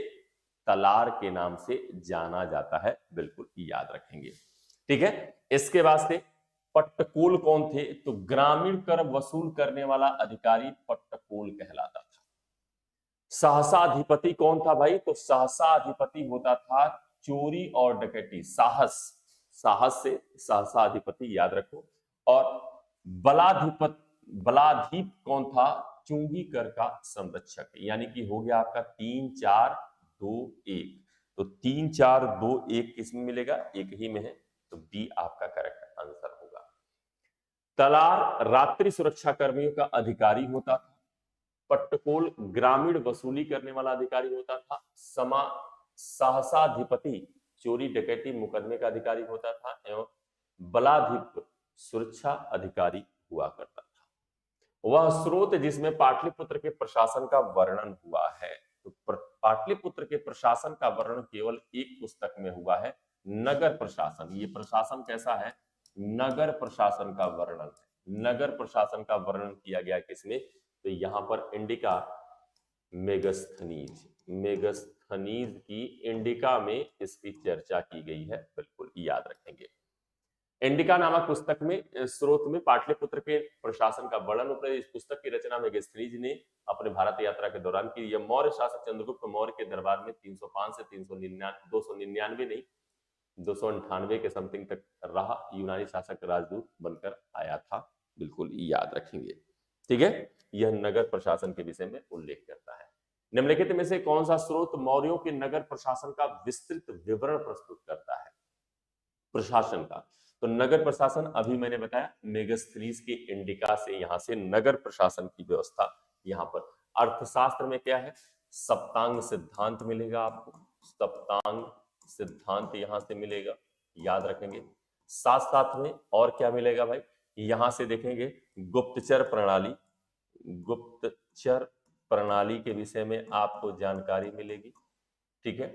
गुप्तचर प्रणाली, ठीक है। समाज के विषय में भी हम लोग को कमोबेश जानकारी मिलती है यहाँ पर।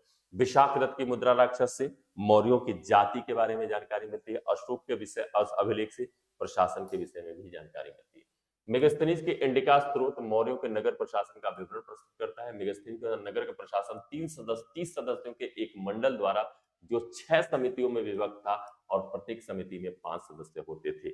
मैंने पहले ही आपको इसके संदर्भ में बता दिया था, बिल्कुल इंडिका दीप सिंह।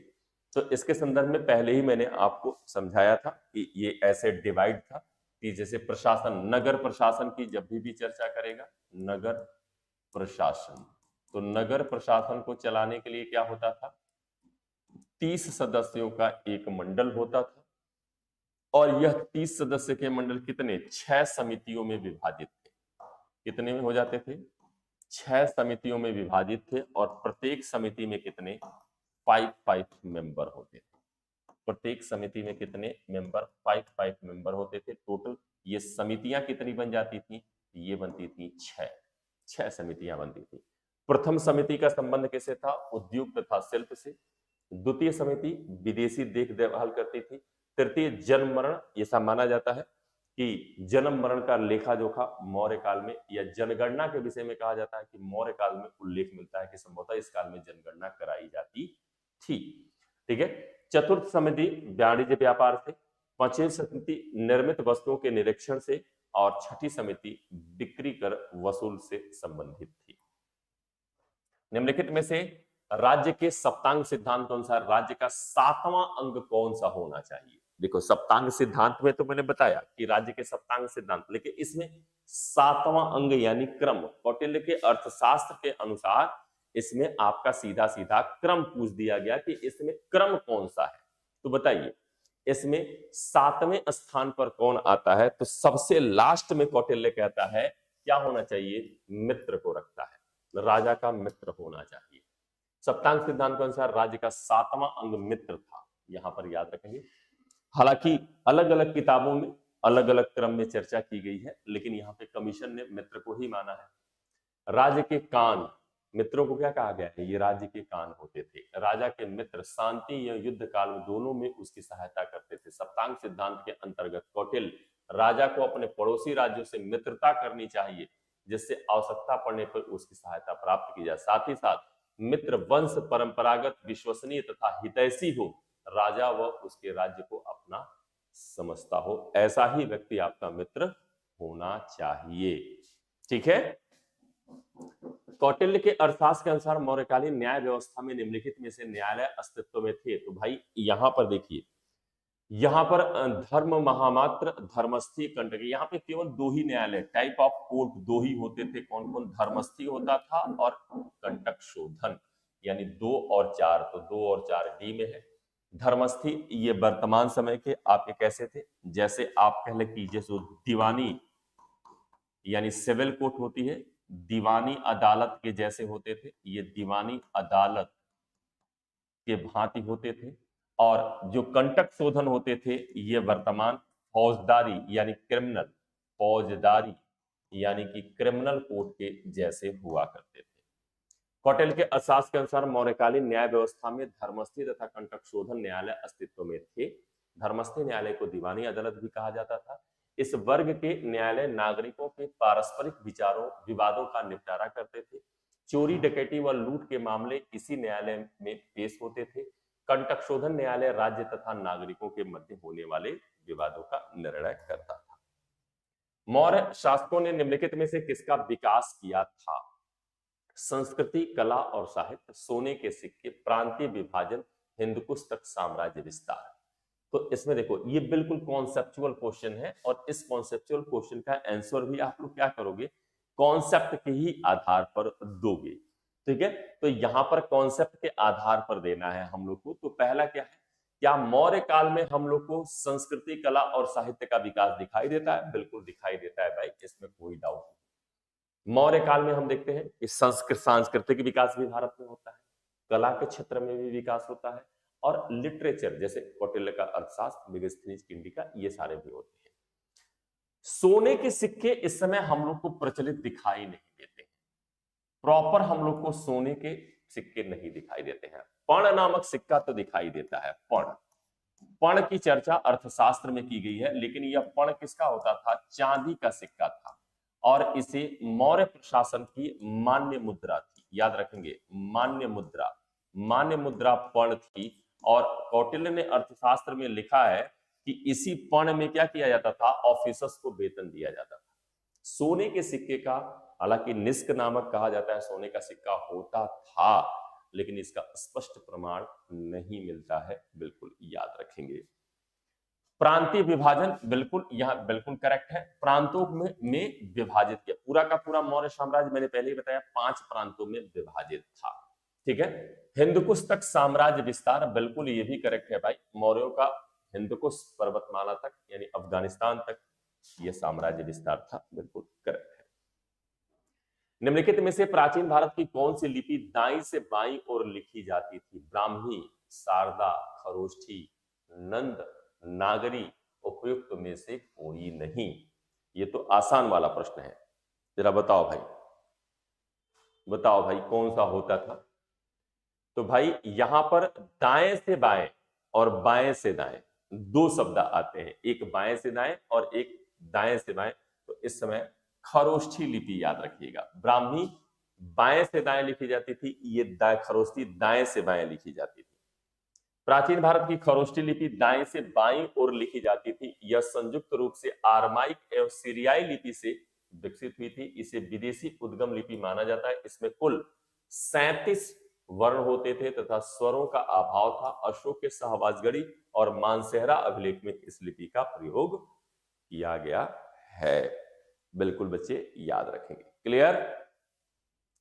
अगला देखते हैं। मौर्य समाज का 7 वर्गों में विभाजन का उल्लेख विशेष रूप से किया गया है। मौर्यकालीन समाज 7 वर्गों में विभाजित था। इसका उल्लेख मेगास्थनीज की इंडिका में मिलता है। अर्थशास्त्र में वर्ण व्यवस्था का उल्लेख मिलता है, यानी 4 भागों में। मौर्य समाज का 7 वर्गों में विभाजन का उल्लेख मेगास्थनीज की पुस्तक इंडिका में किया गया। समाज 7 वर्गों में विभाजन कौन कौन थे? दार्शनिक होते थे, कृषक, शिकारी, अहिर, चरवाहा, गडेरिया, ग्वाला एक कैटेगरी में रखा गया था। शिल्पी या कारीगर जो मैन्युफैक्चरिंग का काम करते थे और व्यापारी को एक कैटेगरी में मेगास्थनीज ने रखा। योद्धा जो सैनिक होते थे, निरीक्षक यानी जो गुप्तचर होते थे, पार्षद यानी जो मिनिस्टर होते थे। ऐसे 7 वर्गों में समाज को इसने विभाजित किया हुआ है कि मौर्यकालीन समाज 7 वर्गों में विभाजित था। ऐसा इस ईस्वी वर्ष के पूर्व की कुछ शताब्दियों में निम्नलिखित में से किस शासकों ने गिरनार क्षेत्र में जल संसाधन व्यवस्था की ओर ध्यान दिया? 2006 में। क्या महापद्मनंद ने गिरनार क्षेत्र में कोई व्यवस्था की थी? बिल्कुल नहीं की थी। क्या चंद्रगुप्त मौर्य ने किया था? सुदर्शन झील का निर्माण किया था। क्या अशोक ने उसकी मरम्मत कराई थी? बिल्कुल कराई थी। क्या रुद्रदामन ने इसकी मरम्मत कराई थी? बिल्कुल कराई थी। यानी 2, 3, 4 आपका बिल्कुल सही है। रुद्रदामन के जूनागढ़ अभिलेख से हम लोग को इस बात की पुष्टि होती है कि रुद्रदामन इस क्षेत्र में क्या करता है। तो यहाँ पे लिखता है जूनागढ़ अभिलेख में कि चंद्रगुप्त मौर्य ने इस क्षेत्र में अपने प्रांतीय अधिकारी पुष्यगुप्त वैश्य की मदद से क्या किया था? सुदर्शन झील का निर्माण करवाया था। आगे लिखता है कि अशोक ने यहां से नहरें विकसित करवाई, और स्वयं लिखता है कि उसने क्या किया था? इसकी बांध टूटने के बाद इसकी बिना बेगार लिए मरम्मत कराई थी। जबकि स्कंदगुप्त आगे चलकर कहा जाता है कि फिर से इसका जीर्णोद्धार कराता है। तो स्कंदगुप्त का भी नाम इसमें जरूर आएगा, सुदर्शन झील से संदर्भित। तो एक नाम स्कंदगुप्त भी याद रखेंगे, स्कंदगुप्त का नाम भी इससे संदर्भित है, बिल्कुल याद रखिएगा। विदेशियों को भारतीय समाज में मनु द्वारा दिया गया सामाजिक स्तर था। विदेशियों को मनु ने कौन से पोजीशन पे रखा है, समाज में कौन सा स्तर देते हैं, ये बताना है आप लोग को। तो कौन सा स्तर देते हैं भाई? तो याद रखेंगे विदेशियों को मनु ने जो पुस्तक लिखी है उसका नाम क्या है? सभी को पता है, मनु मनुस्मृति, इन्होंने मनुस्मृति लिखा है। और मनुस्मृति क्या माना जाता है? हिंदू धर्म की guide book, society guide book मानी जाती है। इनमें इन्होंने विदेशियों को जो समाज में शामिल किया गया मौर्योत्तर काल में, उन्हें क्या कहा? उन्हें क्षत्रिय नहीं माना है, उन्हें ब्रात्य क्षत्रियों का रूप में माना है। ना ही उन्हें क्षत्रिय माना है, ना ही वैश्य माना है, ना ही शूद्र माना है, ब्रात्य क्षत्रिय माना है, यानी जो बाद में क्षत्रिय में शामिल हुए।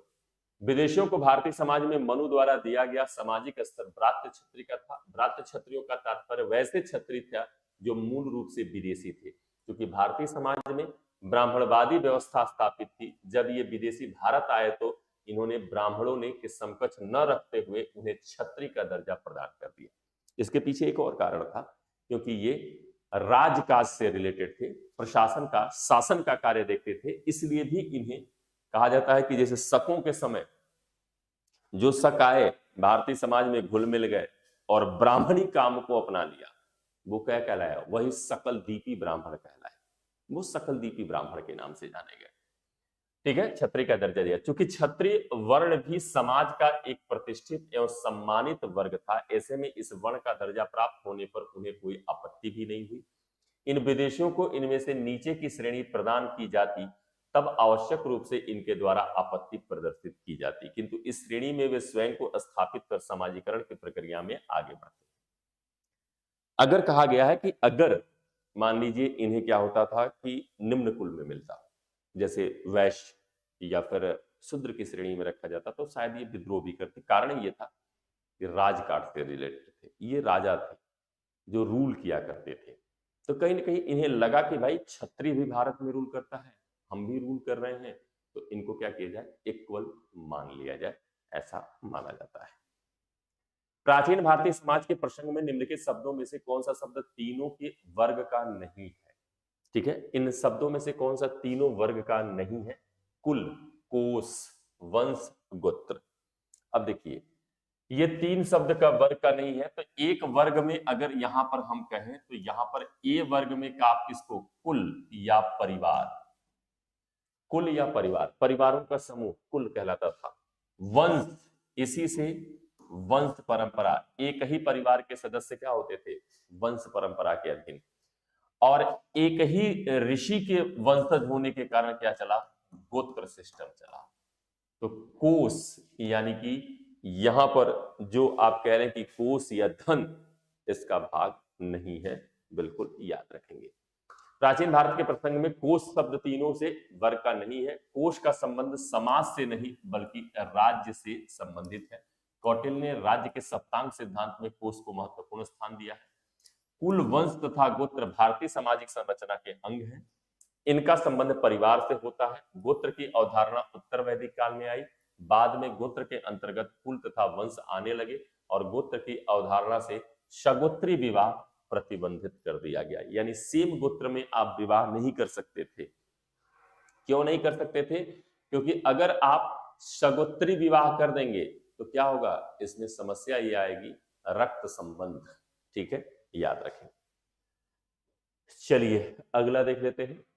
भारत के सांस्कृतिक इतिहास के संदर्भ में इतिवृत्तों यानी राजवंशी इतिहासों तथा वीरगाथाओं को कंठस्थ करना निम्नलिखित में से किसका व्यवसाय था? व्यवसाय यहां पर पूछा गया है, किसका व्यवसाय हुआ करता था, यह बताना है। गुड इवनिंग भाई मुस्कान पांडे। ठीक है, तो यहां पर किसका व्यवसाय बताया गया है, यह बताना है आपको। ठीक है, तो भाई यहां पर देखिए, यहां पर कहा गया है मागध जो होते थे, मागध ब्राह्मण, ये क्या करते थे? इन वीर गाथाओं को कंठस्थ करके आगे प्रोसीड करने का काम करते थे। भारत के सांस्कृतिक इतिहास के संदर्भ में यहां पर इतिवृत्तों राजवंशी इतिहासों तथा वीरगाथाओं को कंठस्थ करना मागध एवं सूत वर्ग का व्यवसाय था। जो मागध होते थे और सूत वर्ग यानी जो रथ चलाने का काम करते थे, उन्हीं का ये व्यवसाय हुआ करता था। ठीक है, मागध एक प्रकार की दरबारी जाति थी। वस्तुतः प्राचीन भारत से संबंधित इतिवृत्तों राजवंशी इतिहासों या महाकाव्य संबंधित गाथाओं को याद करना विभिन्न समूहों का कार्य था। यह कार्य मागध नामक जाति किया करती थी। मगध से इनका संबंध था, इसलिए इनको क्या कहते थे, मागध का। हालांकि ये ब्राह्मण ही हुआ करते थे, ये याद रखेंगे, ये ब्राह्मण ही हुआ करते थे। निम्नलिखित में से किसमें पुनर्विवाह वर्जित है? पुनर्विवाह किसमें वर्जित है? जातक कथाओं में? जातक कथाएं तो बिल्कुल नहीं होंगी। मनुस्मृति में, याज्ञवल्क्य स्मृति में, या अर्थशास्त्र? तो अर्थशास्त्र भी नहीं होगा, क्योंकि अर्थशास्त्र में भी यहां पर पुनर्विवाह की चर्चा पर रोक नहीं लगाई गई है। तो पुनर्विवाह वर्जित है। तो मनुस्मृति ने, मनु ने क्या किया है? पुनर्विवाह, यानी एक तरह से विधवा विवाह। पुनर्विवाह का मतलब क्या हुआ? विधवा विवाह, यानी कि भाई स्त्री है, उसका विवाह हुआ,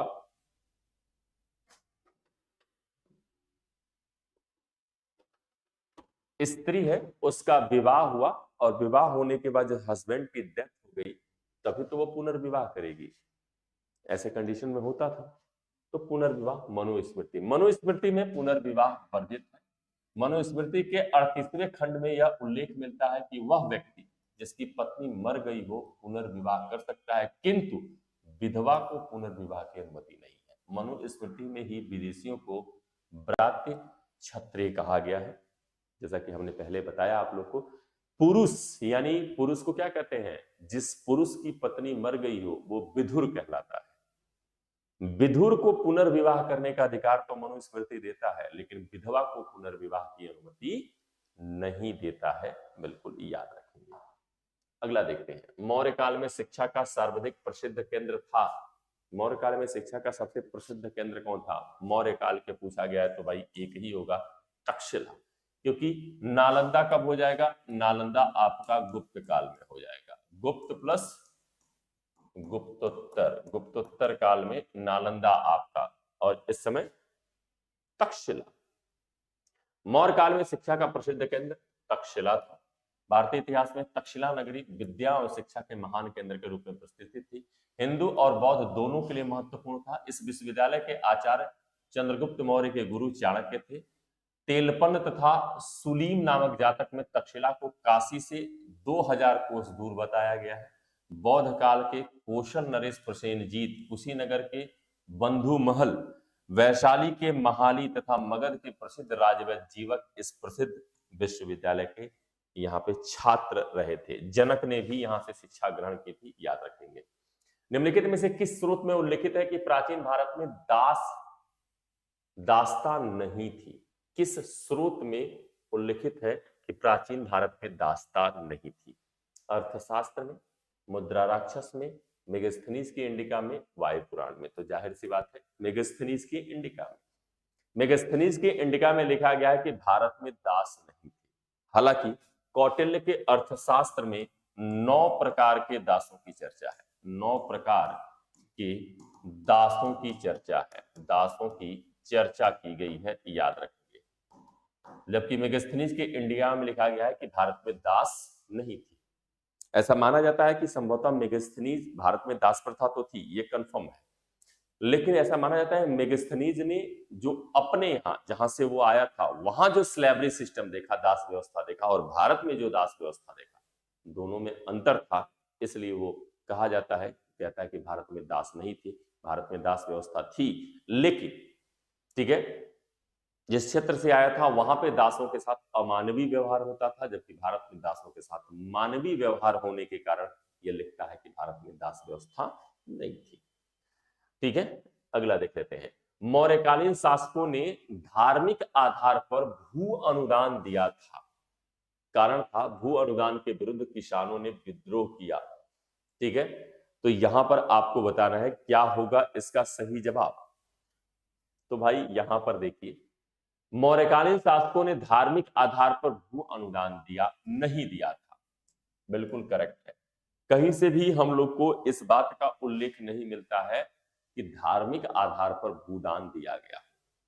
पहली बार धार्मिक आधार पर भूदान देने का उल्लेख मिलता है सातवाहन काल में। सातवाहन काल के अभिलेखों में हम लोग को कहा जाता है कि ब्राह्मणों और बौद्ध मठों को टैक्स फ्री भूदान देने की बात कही जाती है। गुप्त काल में यह प्रथा एक प्रथा के रूप में, परिपाटी के रूप में चल पड़ा, जिसे अग्रहार भूमि के नाम से जाना जाता था। लेकिन मौर्यों के टाइम में ऐसा कोई उल्लेख नहीं मिलता है कि धार्मिक आधार पर भी इन लोगों ने भूदान प्रदान किया था। तो ये बिल्कुल करेक्ट है। भूदान के विरुद्ध किसको ने विद्रोह किया? कोई भी, जब भूदान दिया ही नहीं तो कोई विद्रोह होने का चांस ही नहीं मिलता है। ठीक है, ये असत्य है, यानी ए सत्य है किंतु आर गलत है और कोई संबंध भी नहीं है, याद रखेंगे। ठीक है, आगे देख लेते हैं। स्टेटमेंट है हरियाणा पीसीएस से रिलेटेड। पहला स्टेटमेंट है अर्थशास्त्र, सरकार व अर्थव्यवस्था शोध प्रबंध है जिसका श्रेय चंद्रगुप्त मौर्य के मुख्य सलाहकार कौटिल्य को जाता है। ठीक है, दूसरा है ईसा पूर्व तीसरी शताब्दी के उत्तर भारत की अर्थव्यवस्था में भू संपदा का आधिपत्य था, सरकार की आय का स्रोत भू राजस्व को स्वीकार किया गया। सर्वप्रथम कौटिल्य ने कर संग्रह की पद्धति की मात्रा एवं संबंधित समस्याओं को प्रकट किया था। राजा के समक्ष जमीन के रूपांतरण को प्रस्तुत किया गया। उपयुक्त कथनों में से कौन से सही हैं बताइए। ये थोड़ा सा बड़ा स्टेटमेंट है। ठीक है, तो यहां पर देखिए कि यहां पर अगर हम लोग बात करें तो अर्थशास्त्र, सरकार व अर्थव्यवस्था शोध प्रबंध है जिसका श्रेय चंद्रगुप्त मौर्य के मुख्य सलाहकार कौटिल्य को दिया जाता है। बिल्कुल करेक्ट जवाब है। अर्थशास्त्र क्या है? सरकार यानी राजनीतिक व्यवस्था, और अर्थव्यवस्था शोध प्रबंध है। ठीक है, तो मेनली यहां पर सरकार से रिलेटेड है, हालांकि अर्थव्यवस्था पे भी इसमें कुछ चर्चाएं की गई हैं। दूसरा है ईसा पूर्व तीसरी शताब्दी के से उत्तर भारत की अर्थव्यवस्था में भू संपदा का आधिपत्य था। बिल्कुल करेक्ट है। सरकार की आय का स्रोत भू राजस्व को स्वीकार किया गया, ये भी बिल्कुल करेक्ट है। सर्वप्रथम कौटिल्य ने कर संग्रह की पद्धति की मात्रा एवं संबंधित समस्याओं को प्रकट किया, ये भी बिल्कुल, दोनों कथन बिल्कुल आपके करेक्ट हैं। यहाँ पे अर्थशास्त्र, सरकार और अर्थव्यवस्था शोध प्रबंध है जिसका श्रेय चंद्रगुप्त मौर्य के मुख्य सलाहकार या प्रधानमंत्री कौटिल्य को दिया जाता है। ईसा पूर्व तीसरी शताब्दी से उत्तर भारत की अर्थव्यवस्था में भू संपदा का आधिपत्य था। सरकार की आय का स्रोत भू राजस्व को स्वीकार किया गया। सर्वप्रथम कौटिल्य ने कर संग्रह पद्धति की मात्रा एवं संबंधित समस्याओं को प्रकट किया। उन्होंने ही राजा के समक्ष जमीन के रूपांतरण को प्रस्तुत किया था। बिल्कुल करेक्ट जवाब है बच्चे। ठीक है, दीप सिंह कहां गए भाई? सार्थवाह किसे कहते थे? दलालों को, व्यापारियों के काफिलों को, महाजनों को, तीर्थयात्रियों को। तो भाई व्यापारियों को, काफिलों को यहां पर क्या कहा जाता था? सार्थवाह कहा जाता था। व्यापारियों के यहां पर समूह को, जो इनका संगठन होता था, संगठन को क्या कहते थे? इनके समूह को श्रेणी कहा जाता था, श्रेणी संगठन कहा जाता था। और इनके काफिलों को क्या कहते थे? सार्थवाह कहते थे। ठीक है, यहां पर याद रखेंगे, इनके काफिलों को सार्थवाह कहा जाता। सार्थवाह व्यापारियों के काफिलों को कहते थे। यह एक स्थान से दूसरे स्थान पर व्यापार करने के जाते थे। इस प्रकार गतिशील व्यापारियों को सार्थवाह कहा जाता था। बाद में इन्हें नाना देशी भी कहा जाने लगा। महाजन भी इस प्रकार के व्यापारी होते थे, परंतु ये स्थिर रहकर व्यापार करते थे तथा सूद और ब्याज पर धन दिया करते थे। प्राचीन भारत में सिंचाई कर टैक्स को क्या कहते थे? विदक भाग, हिरण्य, उदरंग, उपरनिका। हालांकि ये सभी के सभी क्या है? टाइप ऑफ टैक्स हैं, कर के प्रकार हैं भाई। ये सभी के सभी क्या है? कर के प्रकार। कहां गए तुम लोग यार, जवाब दो। तो यहां पर याद रखेंगे, सिंचाई कर को, प्राचीन भारत में सिंचाई कर को क्या कहते थे? विदक भाग कहा जाता है। हिरण्य भी टैक्स था, उदरंग भी था, भाग, भोग, बलि, ये सभी टैक्स के प्रकार हुआ करते थे। प्राचीन भारत में सिंचाई कर टैक्स को विदक भाग कहते थे। इसकी वसूली राज्य द्वारा सिंचित भूमि पर की जाती थी। सिंचाई के साधनों का विकास राज्य द्वारा किए जाने पर यह कर वसूल किया जाता था। हिरण्य एक प्रकार का नगद वसूल किया जाने वाला, उपरनिका तथा उदरंग किसानों से वसूला जाने वाला एक टैक्स हुआ करता था। बिल्कुल याद रखेंगे। क्लियर है? ओके, दीप सिंह है भाई। सर काम करने लगे थे लेकिन देख रहे हैं। ओके ओके ओके, ठीक है भाई, काम कर रहे हैं लेकिन देख रहे हैं। ठीक है, चलिए यहां पर देखें, मौर्य काल में सीता से तात्पर्य क्या है भाई? सीता भूमि, राजकीय भूमि से प्राप्त आय को क्या कहते थे? सीता, सीता कहा जाता था। और राजकीय भूमि को क्या कहते थे? राजकीय भूमि से प्राप्त आय सीता। और राजकीय भूमि जो होती थी उसे भी सीता ही कहा जाता था। राजकीय भूमि होती थी उसे सीता कहते थे। और इससे आय से जो भी इसका राजकीय भूमि का अध्यक्ष होता था उसे क्या कहा जाता था? सीताध्यक्ष, सीताध्यक्ष के नाम से जाना जाता था। मौर्य काल में सीता से तात्पर्य राजकीय भूमि से प्राप्त आय से है। राजकीय आय का प्रमुख स्रोत भूमि कर था। राजकीय आय के लिए विभिन्न प्रकार के लिए कर ली, जैसे भाग, कृषकों द्वारा उत्पादित सामग्री से प्राप्त कर, प्रवेश्य आयात कर होता था, निष्क्राम में निर्यात कर होता था, प्रलय आपातकालीन कर होता था, बलि एक प्रकार का भू राजस्व कर था, हिरण्य कर अनाज के रूप में न होकर नगद लिया जाता था, वो हिरण्य होता था, सेतुबंध राज्य की ओर से सिंचाई प्रबंध करना सेतुबंध कर कहलाता था, विष्ठी मौर्य काल में निःशुल्क श्रम एवं बेगार को विष्ठी कर कहते थे।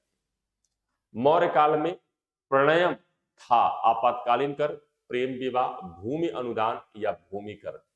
प्रणयम, ये मत सोचना कि प्रणयम लिखा है तो मतलब प्रणय, विवाह से इसका संबंध मत लगाना, ठीक है? तो यहां पर याद रखिएगा यह क्या है? एक इमरजेंसी टैक्स होता था। प्रणयम क्या होता था? इमरजेंसी टैक्स था। मौर्य काल में प्रणयम एक आपातकालीन कर था। प्रणयम भूमि की प्रकृति के अनुसार उपज का 1/3 या 1/4 हिस्सा होता था। इस कर या शुल्क का सर्वप्रथम उल्लेख पाणिनि ने किया, किंतु अर्थशास्त्र में पहली बार इसका विस्तार से वर्णन किया गया है। बिल्कुल याद रखेंगे। मौर्य काल में भूमि कर जो कि राज्य की आय का मुख्य स्रोत था, किस अधिकारी द्वारा एकत्र किया जाता था? भूमि कर एग्रोनोमोई, शुल्काध्यक्ष, सीताध्यक्ष या आक्रा अध्यक्ष। ठीक है, तो अक्रा अध्यक्ष आपके जंगलों से रिलेटेड था। ठीक है, एग्रोनोमोई प्रशासन से रिलेटेड था। सीता अध्यक्ष यहां पर करेक्ट जवाब होगा, सीता अध्यक्ष। मौर्य काल में भूमि कर जो कि राज्य की आय का मुख्य स्रोत था, सीता अध्यक्ष नामक अधिकारी द्वारा एकत्र किया जाता था। यह कृषि विभाग का अध्यक्ष होता था। एग्रोनोमाई अधिकारी था, मेगास्थनीज के इंडिया में इसका उल्लेख होता है, मार्ग निर्माण से संबंधित था। शुल्काध्यक्ष राजकीय धन तथा जुर्माने से संबंधित कार्यों को देखता था। अखरा अध्यक्ष नामक अधिकारी का उल्लेख खानों से रिलेटेड हुआ करता था। बिल्कुल याद रखेंगे। भाग एवं बलि क्या थे? तो यहाँ पे भाग और बलि सैनिक थे नहीं, धार्मिक अनुष्ठान था नहीं, प्रशासनिक विभाग नहीं था, राजस्व के स्रोत थे, कर हुआ करते थे। भाग एवं बलि राजस्व के स्रोत थे। और शास्त्र में सूचना मिलती है राजा भूमि का स्वामी होता था। यह भूमि से उत्पन्न उत्पादन के हिस्से का अधिकारी होता था। इसी हिस्से को कर भाग कहा जाता था, जबकि बलि एक प्रकार का धार्मिक कर हुआ करता था, टैक्स होते थे। पंकोद कसिनरोधे मौर्य प्रशासन द्वारा लिया जाने वाला कैसा जुर्माना हुआ करता था? जुर्माना होता था, यानी जब कोई आप गलत कार्य करते हैं तो उस पर जुर्माना लगाया जाता था। ये जुर्माने से रिलेटेड है। बताइए ये किससे रिलेटेड था भाई? तो यहां पर देखिए, पानी पीने के पानी को गंदा करने पे नहीं, यहां पर सड़क पर कीचड़ फैलाने पर बिल्कुल। पंकोद कस्तनिन रोधे, या पंकोन का मतलब कीचड़ से है, तो सड़क पर कीचड़ फैलाने वालों से ये लिया जाता था, कूड़ा फेंकने पे नहीं और मंदिरों को गंदा करने पे नहीं। पंगोद किसने? सड़क पर कीचड़ फैलाने पर लिया जाने वाला जुर्माना था। मौर्य प्रशासन में स्वच्छता को प्राथमिकता दी जाती, इसमें सड़कों की साफ सफाई का विशेष ध्यान रखा जाता था। इसके लिए नागरिकों पे दंड स्वरूप यह टैक्स लगाया जाता था, जुर्माना लगाया जाता था। मौर्यकालीन कुछ अन्य करों में सेतु कर, वन प्रवेश कर, निष्क्राम्य, प्रणय के टैक्स भी शामिल है। मौर्य मंत्रिपरिषद में निम्नलिखित में से कौन राजस्व एकत्रित करने से संबंधित था? राजस्व एकत्रित करने से संबंधित अधिकारी कौन होता था? व्यावहारिक, अनंतपाल, प्रतिष्ठा या समाहर्ता? तो राजस्व से रिलेटेड कौन हो जाएगा? समाहर्ता हो जाएगा। यहां पर बच्चे बिल्कुल याद रखेंगे, समाहर्ता। यहां देख लीजिए, मौर्य प्रशासन में समाहर्ता राजस्व एकत्रित करने से संबंधित था। राजस्व विभाग का प्रमुख अधिकारी होता था। ये व्यवहारिक व्यवहारिक था, ये व्यवहारिक दीवानी न्यायालय का प्रमुख न्यायाधीश होता था। अनंतपाल सीमावर्ती दुर्गों का रक्षक, जबकि प्रतिष्ठा कंटक शोधन न्यायालय का न्यायाधीश होता था। यहां पर याद रखेंगे। मौर्य काल में टैक्स को छुपाने, चोरी के लिए इनमें से क्या दंड दिया जाता था? मृतदंड, समानों की कुर्की यानी जब्ती, कारावास या इनमें से कोई नहीं। मौर्य काल में अगर आप टैक्स चोरी करते थे, टैक्स की चोरी करते थे, तो इसके लिए क्या सजा का प्रावधान था, ये बताना है। जरा फटाफट बताइए भाई। टैक्स चोरी का समाहर्ता, बिल्कुल। टैक्स चोरी का क्या था? तो टैक्स चोरी पे क्या होता था, अगर मौर्य काल में आप रहते तो कहते कि भाई उससे अच्छे मोदी जी हैं।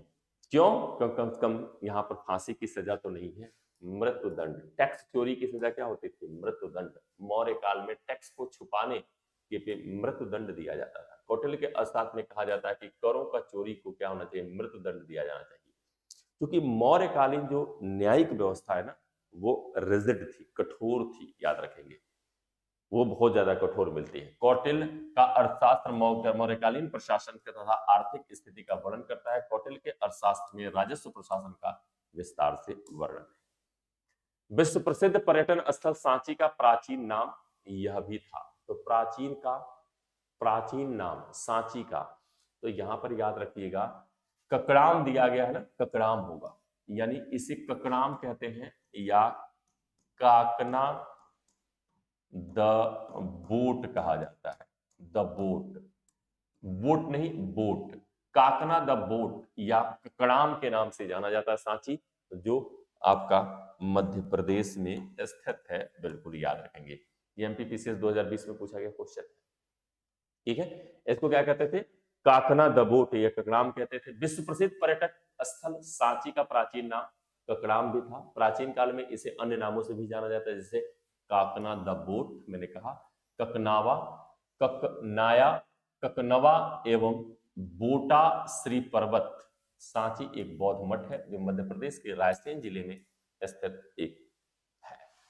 तो ये मौर्यकालीन भाई प्रशासन, आई थिंक अब कोई क्वेश्चन नहीं है। तो ये मौर्यकालीन प्रशासन के संदर्भ में यहां पे देखो जो क्वेश्चनों का सिलेक्शन किया गया है ना, वो काफी अच्छे क्वेश्चनों का सिलेक्शन किया गया है। सेलेक्टेड करके आपके क्वेश्चन यहाँ पे लिए गए हैं। तो सेशन के साथ जुड़ने के लिए आप सभी लोगों को थैंक यू, धन्यवाद। उम्मीद करता हूं सेशन आपको समझ में आया होगा बच्चे। ये सारे के सारे जो क्वेश्चन हम लोग कर रहे हैं, ये आपके प्रीलिम पॉसिबल जो आपकी किताब है किसकी, ये अरिहंत प्रकाशन की, इसी के क्वेश्चन हम लोग एक्सप्लेनेशन के साथ कर रहे हैं। ये अपनी जो हिस्ट्री वाली क्लास है वो पर डे आपकी चलती है, यानी कि Monday to Friday 4 PM to 6 PM। Session के साथ जुड़े, सेशन को ज्यादा से ज्यादा लाइक शेयर करें, ठीक है। और कमेंट करके क्लास खत्म होने के बाद जरूर बताएं कि क्लास कैसी लगी, ये भी कमेंट जरूर कर दिया करें आप लोग। और साथ साथ आपको बता दूं कि अरिहंत प्रकाशन ने प्रीलिम पॉसिबल के नाम से केवल हिस्ट्री के नहीं बल्कि पॉलिटी, इकोनॉमिक्स और जनरल साइंस के भी किताबों को प्रकाशित किया है, जो आपके नियरेस्ट बुक स्टॉल पे इजी वे में मिल जाएगा। तो सेशन के साथ जुड़ने के लिए आप सभी लोग को थैंक यू, धन्यवाद। फिर मिलते हैं नेक्स्ट क्लास में, तब तक के लिए सभी लोग को थैंक यू, धन्यवाद, नमस्कार।